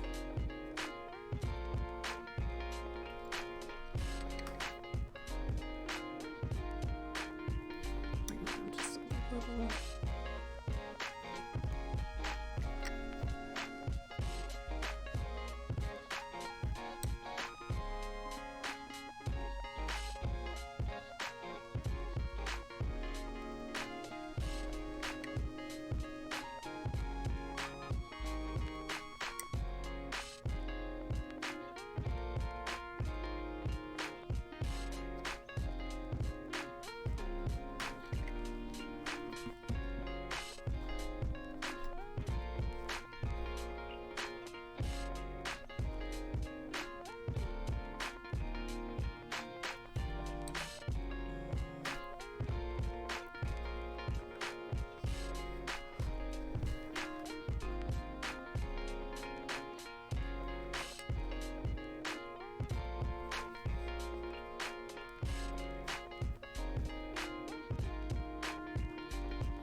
Okay.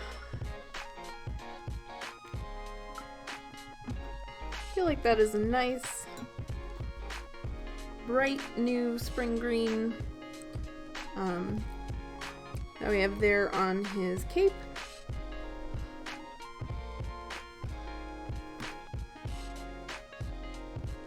And then, I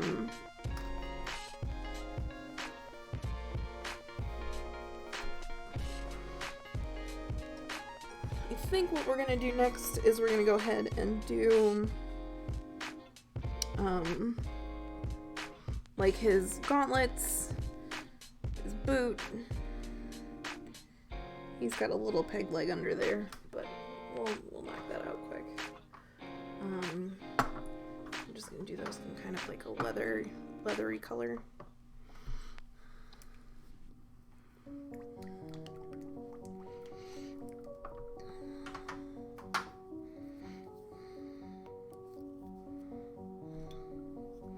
And we are moving right along.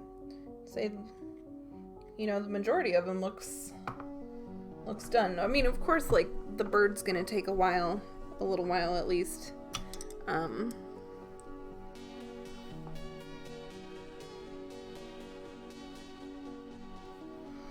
Let's get the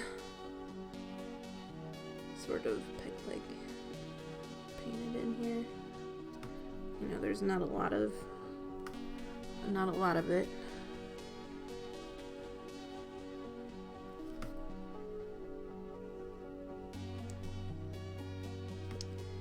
And then I have to sort of go back and check. I'm moving along and I realize, like, I don't remember if I went with like a brown leather or a black leather on the other Falconers. So I want them to match.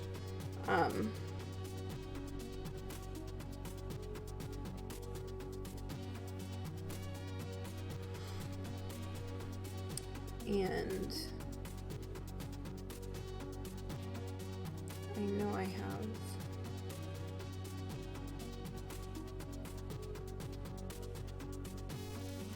pictures somewhere.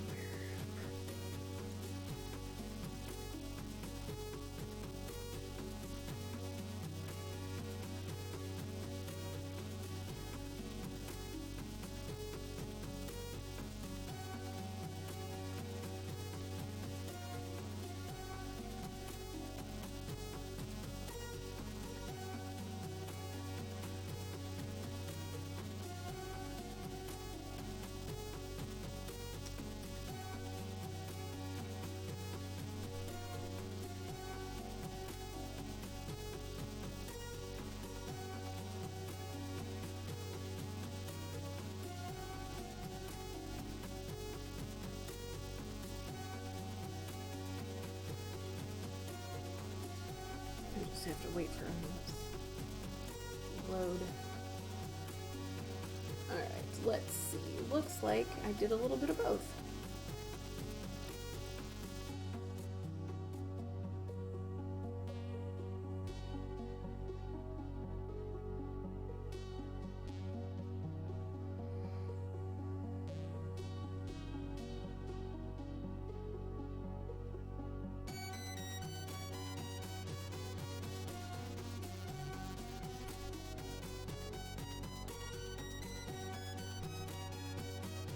Alright, it mostly looks like they're boots and stuff.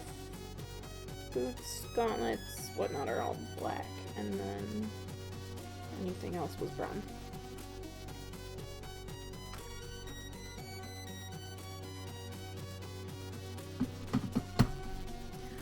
Okay, so let's go ahead and do the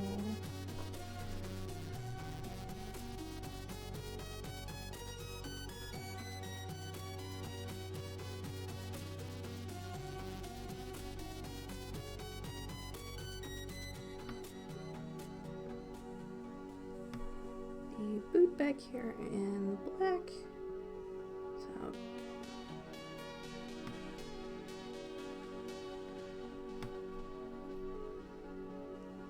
hitting too much of anything else.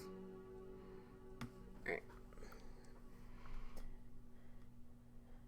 And the gauntlets, they seem to have fur on the outside. Gauntlets and half gloves.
And then I think this will actually work out really well because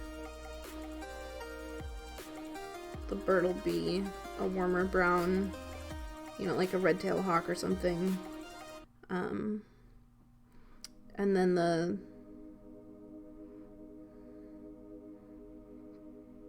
feathers on the back of his cape will be a warmer brown too, so you know, get a little bit of balance. And I'm seeing I got green paint on his fingers, which we can definitely fix. It's one of the nice things about a wet palette is my paints are still usable.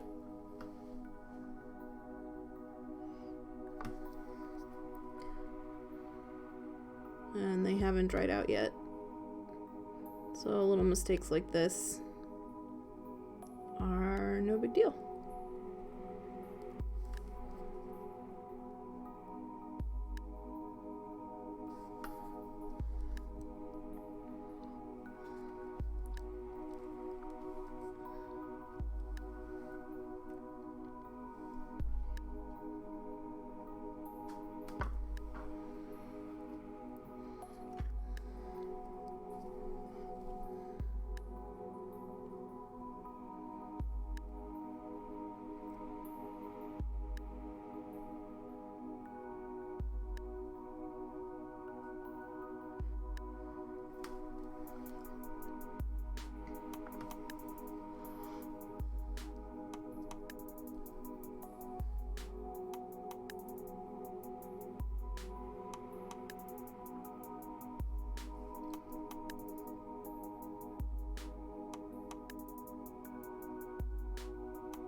Add a little bit of a second coat here on a couple of these bits, and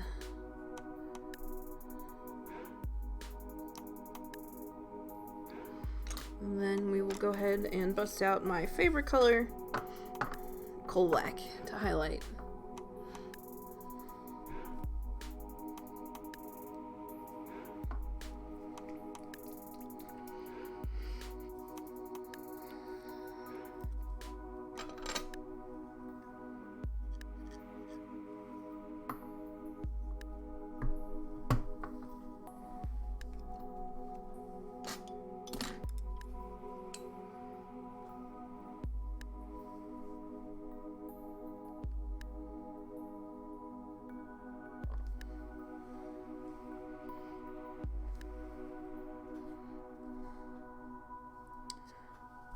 Okay, now, mostly when I highlight these, I like to hit the straps most, and any of the edges.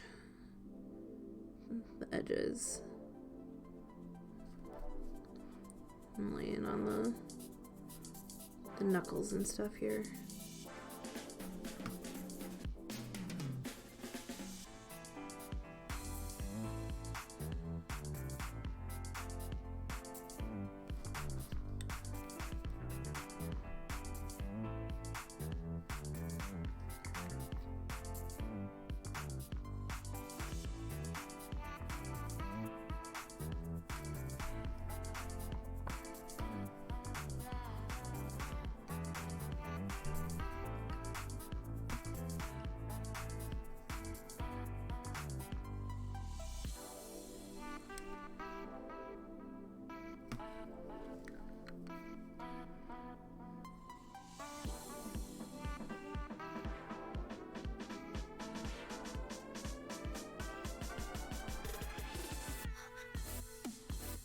we mostly just want to give him a little bit of attention here.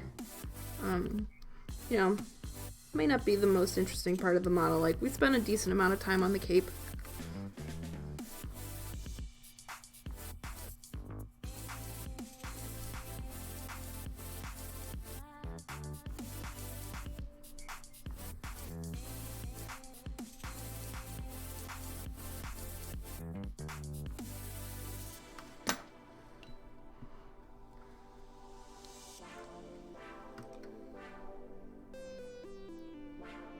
But we definitely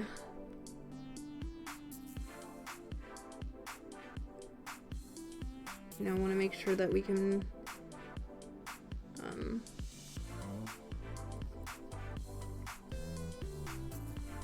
like the straps across the outside of the bracers are going to be the most interesting part of that, so we'll highlight that more than anything else.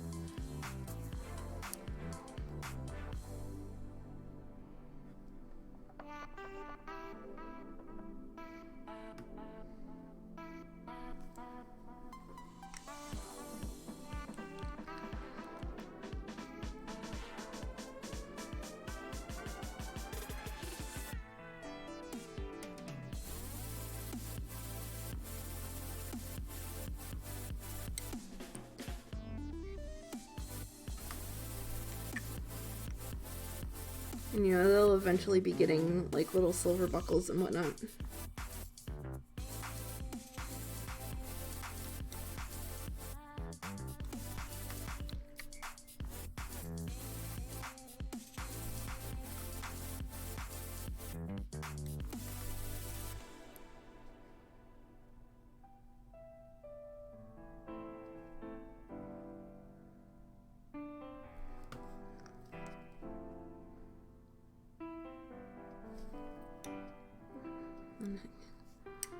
Hit the knuckles.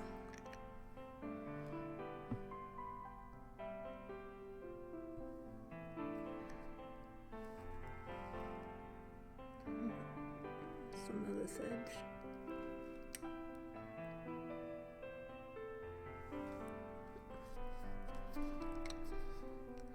Alright. Sort of highlight the straps a little more. And the edge of the bracer.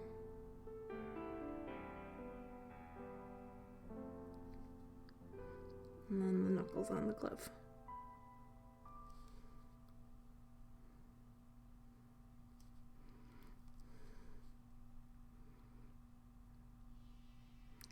And this is the coal black with a little bit of white mixed in.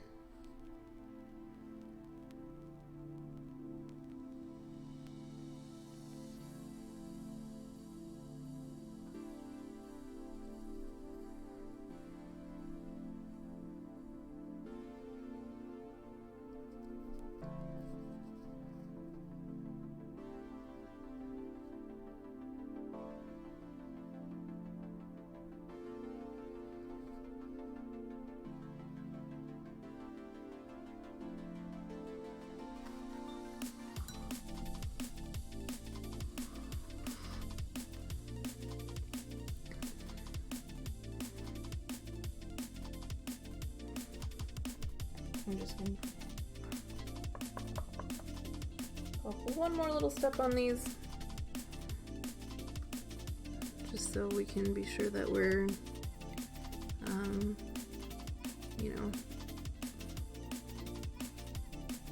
seeing the little details here.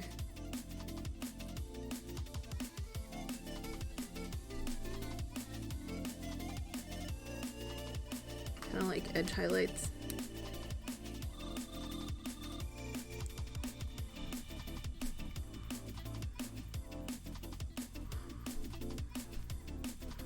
And then again, a little bit more right on the knuckles.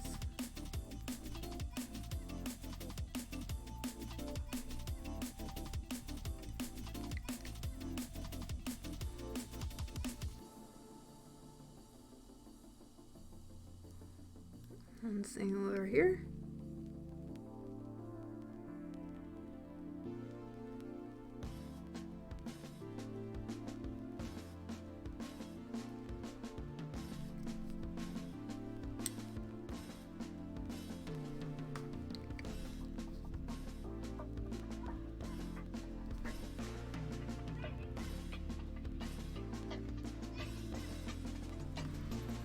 Alright.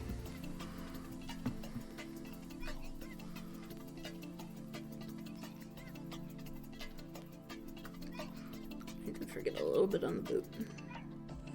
I don't want to highlight that too much though.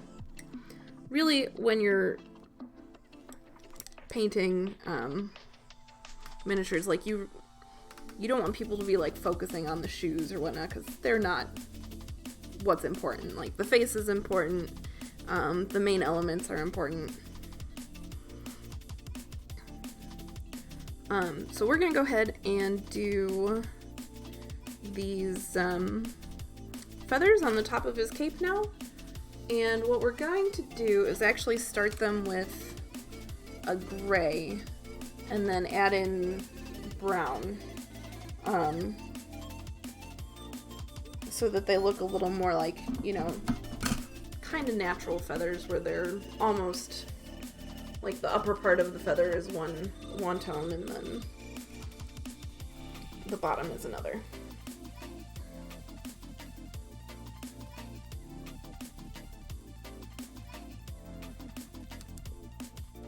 So I'm starting with a really light gray Troll Blood highlight, again P3 colors.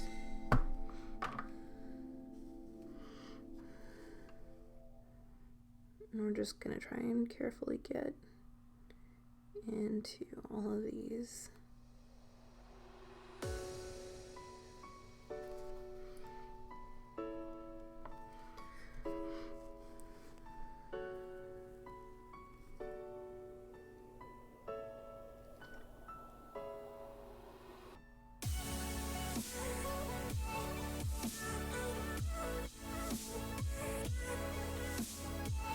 And then once we have all of these base coated, we'll go ahead and add in some of that two-tone.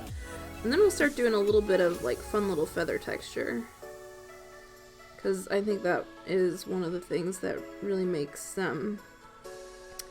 models interesting, like when they have feathers, is to spend that couple extra, you know, minutes and put in those little, you know, those little texture lines on whether it's like feathers or fur.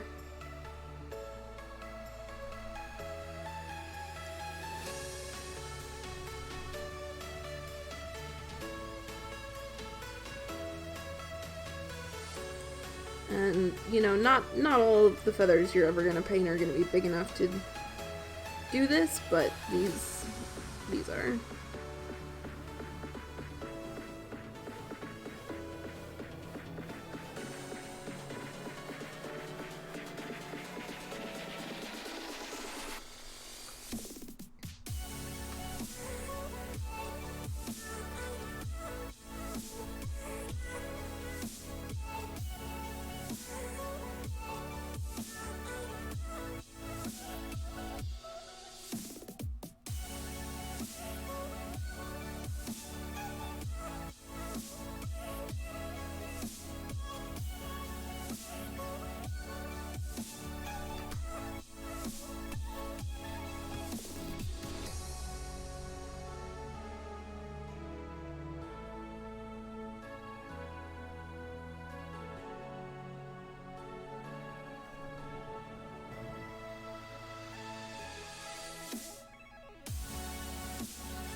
Just want to make sure I'm getting the edges too.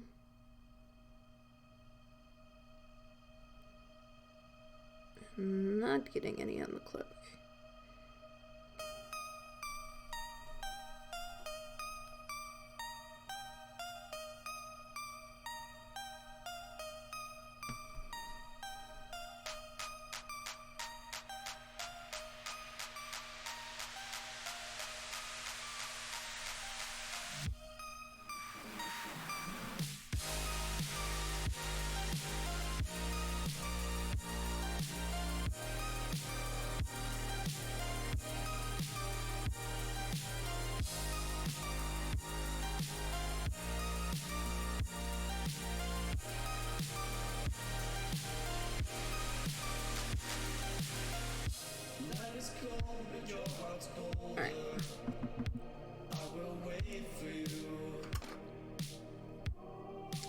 So now I'm gonna find one of my warmer browns. So this is a brown, it's got, you know, a decent amount of like red orange and stuff in it too. And it is a great color for like natural looking feathers.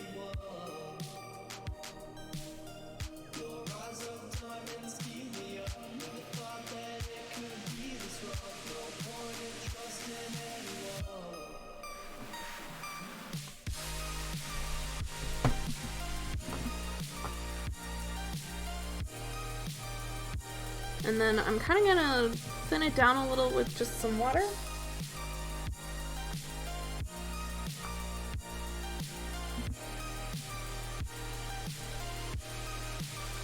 We're gonna kind of glaze a bit of it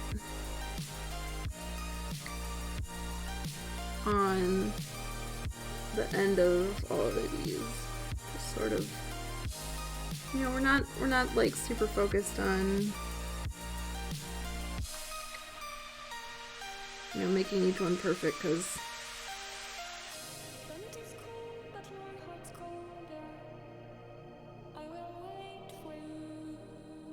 that is going to be near impossible.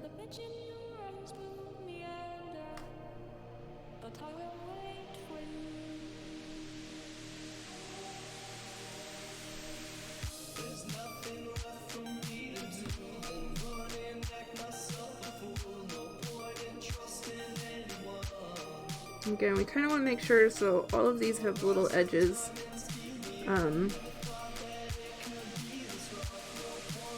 We want to make sure we carry that brown paint down over the sides too.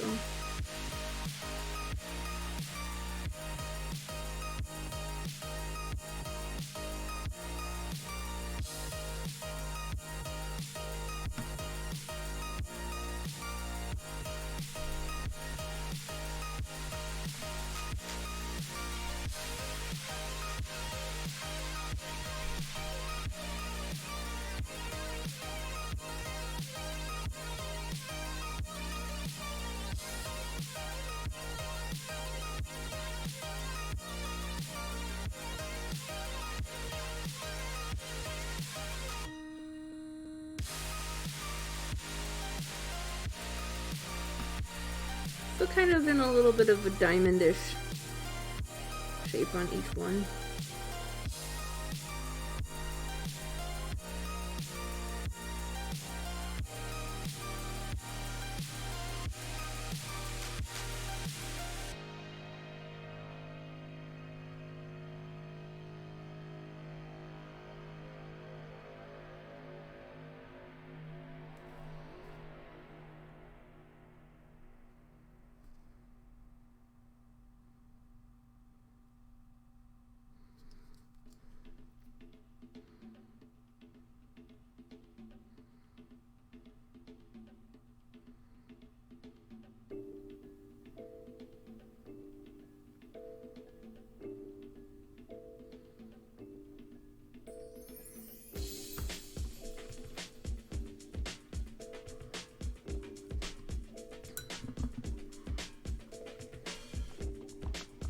Again, it doesn't have to be even, you know, a little close to perfect. Like,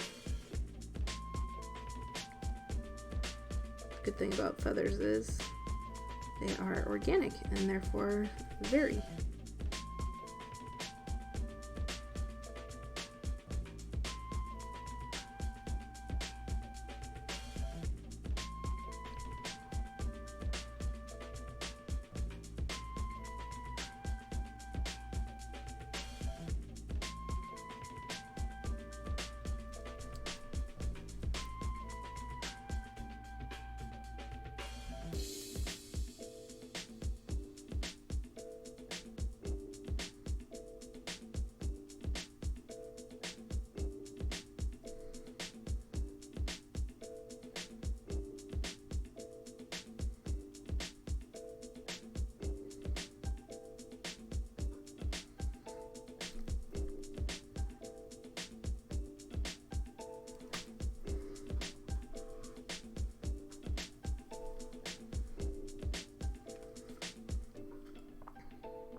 And at least in my opinion, it's the little, just some of these little extra things like this, that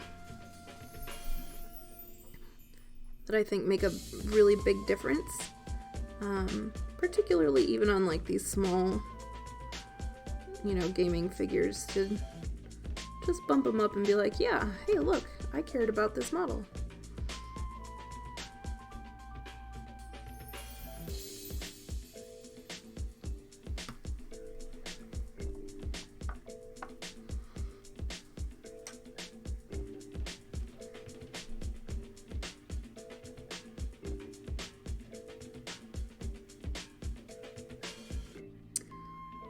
The other thing, when you think about it too, like, because this brown has a lot of like red orange in it, it contrasts really well with the green.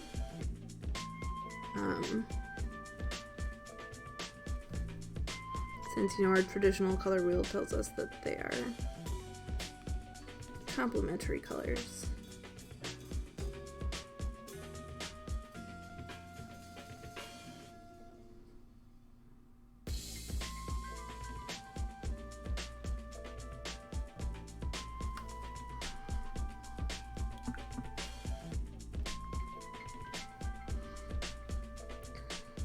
Alright, and then the other thing I'm going to do while I have this Blood Tracker Brown out and on my palette is I'm going to go ahead and paint in the bird.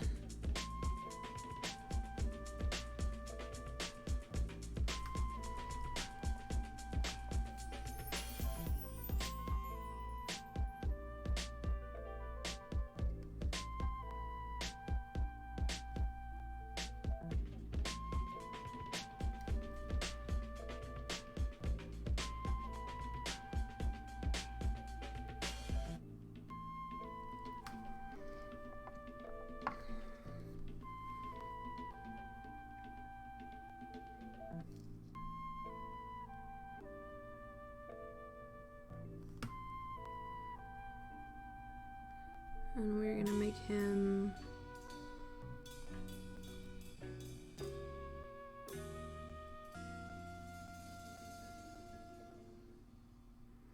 look a lot like a red-tailed hawk.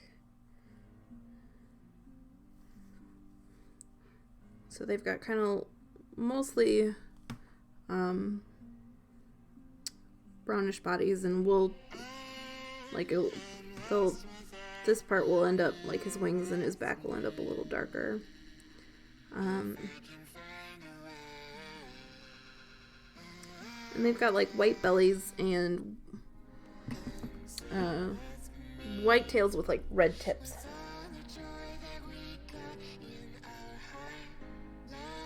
So I'm going to start with the gray.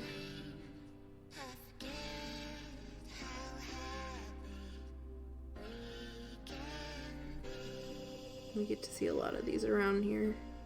I think I've got one, like a nest of one in the neighbor's yard across the back.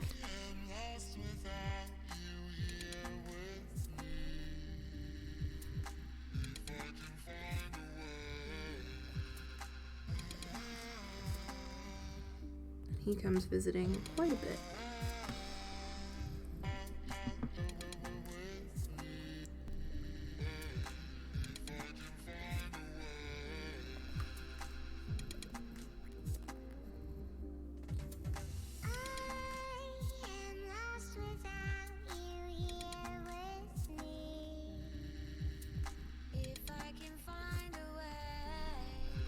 I just want to sort of get in here pretty carefully.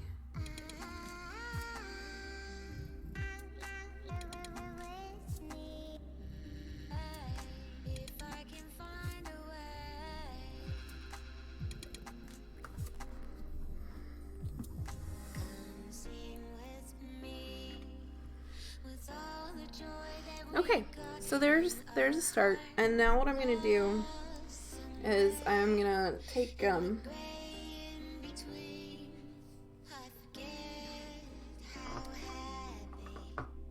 my much smaller size 0 brush, which I don't really use for anything except tiny little freehand stuff. And we're gonna draw some white little feather lines on all of these, and then that'll kind of be like our highlight, and then we'll get a brighter orangey red color for, oop, I am way off the camera, for each of these little like feather tips.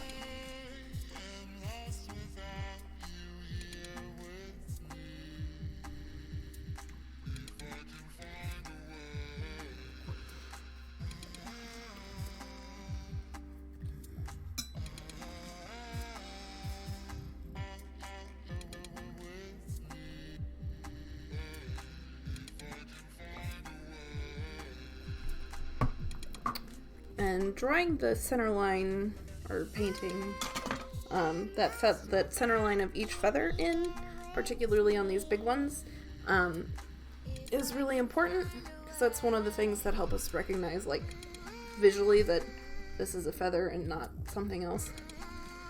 And then each of the little lines have to come off of the center line.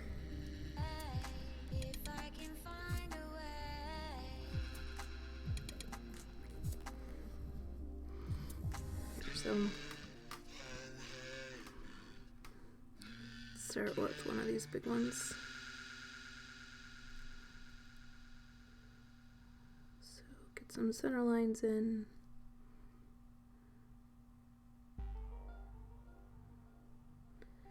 And then do some little feather lines off of that.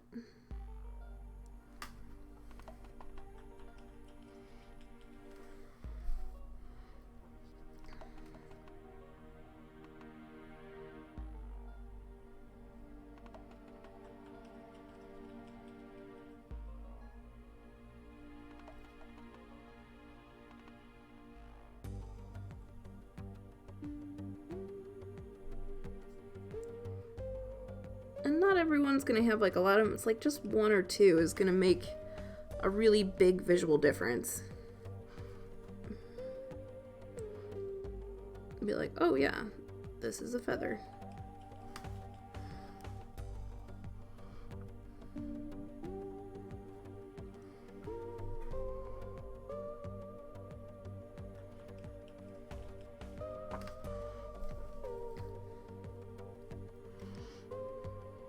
So while I do some of this very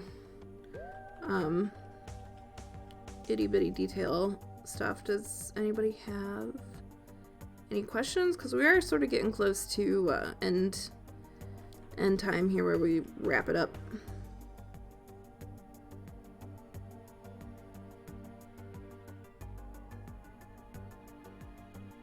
So like questions, comments,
mostly this just requires a lot of my focus. So, like, if I don't, have questions and stuff to answer, I tend to be a little too quiet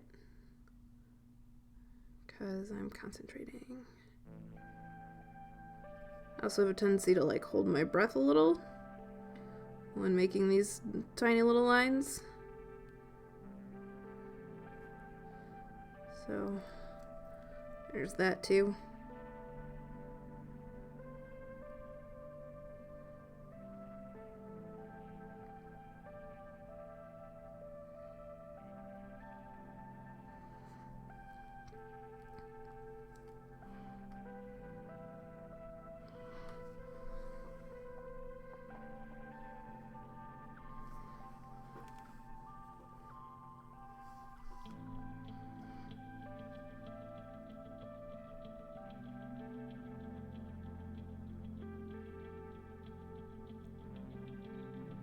And then if anyone who is tuned in now and missed some of the earlier stuff,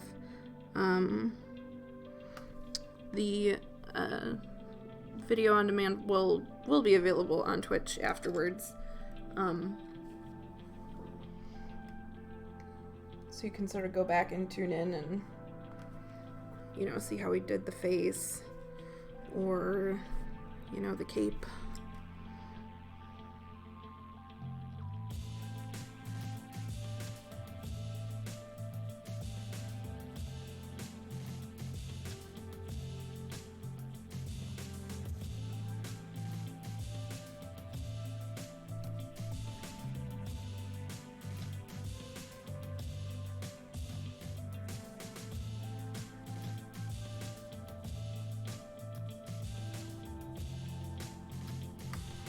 And if you haven't already, please go ahead and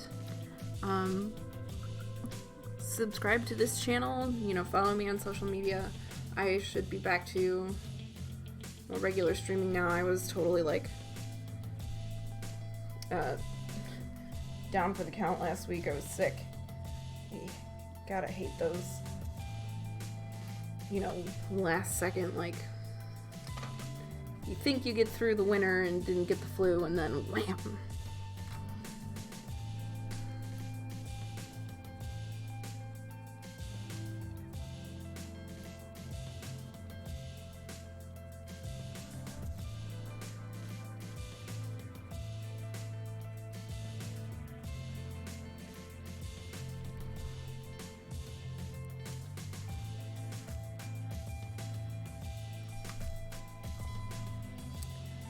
Biggest things that help me increase my skill. A lot of practice and taking classes with people who are better than me.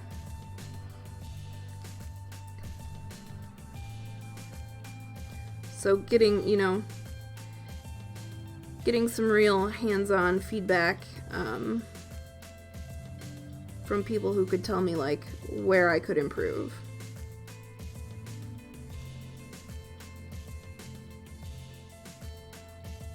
And then practicing it.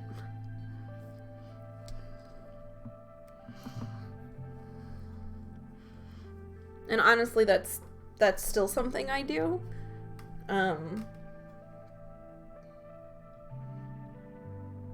Because there's always going to be someone better than you. And if you can learn from those people, you will improve. So I go to a bunch of conventions and stuff sometimes, particularly Adepticon around here has some really fantastic teachers that come from all over the world.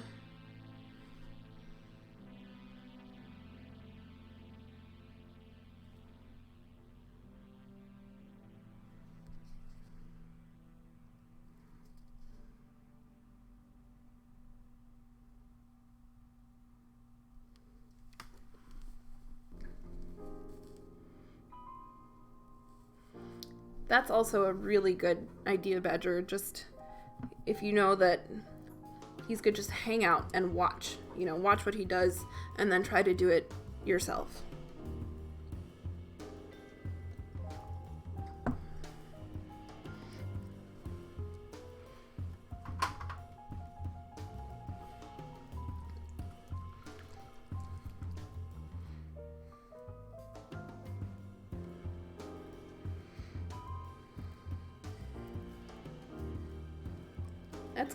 That's really great. Skin tones can be hard. I used to hate painting skin. Like, I wanted to have skin and eyes. Like, I wanted to have faces covered and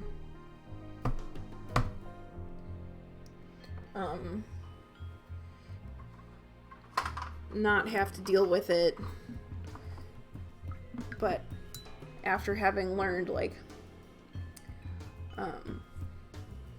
now I think they're my favorite.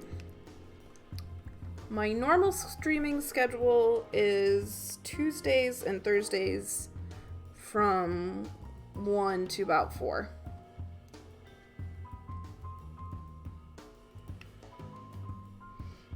And I'm not a big time super streamer. So like if I have life stuff come up, then that tends to get priority, but I will always post on my various social media of when I am streaming rather than when I'm not. So if you follow me on like Instagram or Twitter or Facebook, like I will always post there ahead of time. But yeah, I try to keep it Tuesday and Thursday from 1 to 4.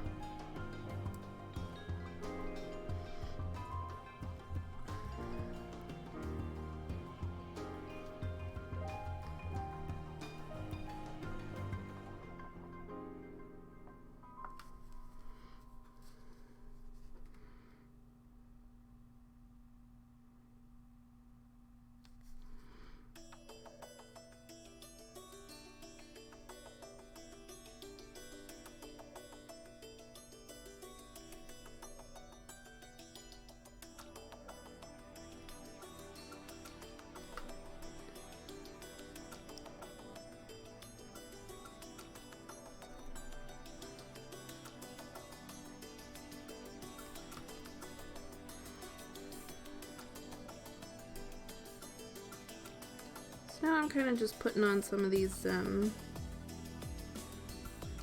little bit of a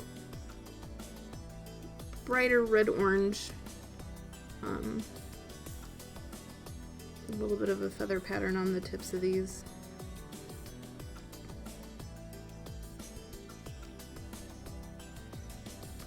And then I think once that is complete, we'll probably wrap things up.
I should mention that I won't be streaming on Thursday next week because I'm headed to MuseonCon in Des Moines.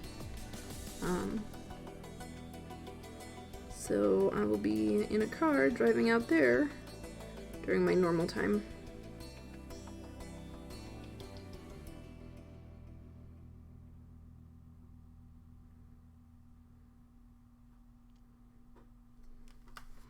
But I should be on Tuesday.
Okay, so there we go. He's got a nice little feather top to his cape there. And a good start on the bird. Actually, he looks just, you know, not too far off from being done.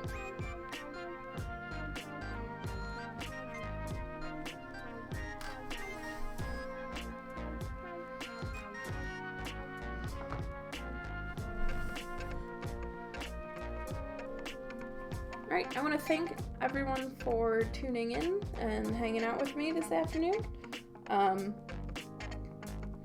Hopefully you were entertained or learned something. And hopefully I will see you next time, which will be Tuesday next week. Not really sure what I'll be painting yet. But again, I will post ahead of time to let you know, and we will hopefully see you then. Alright, take care everyone.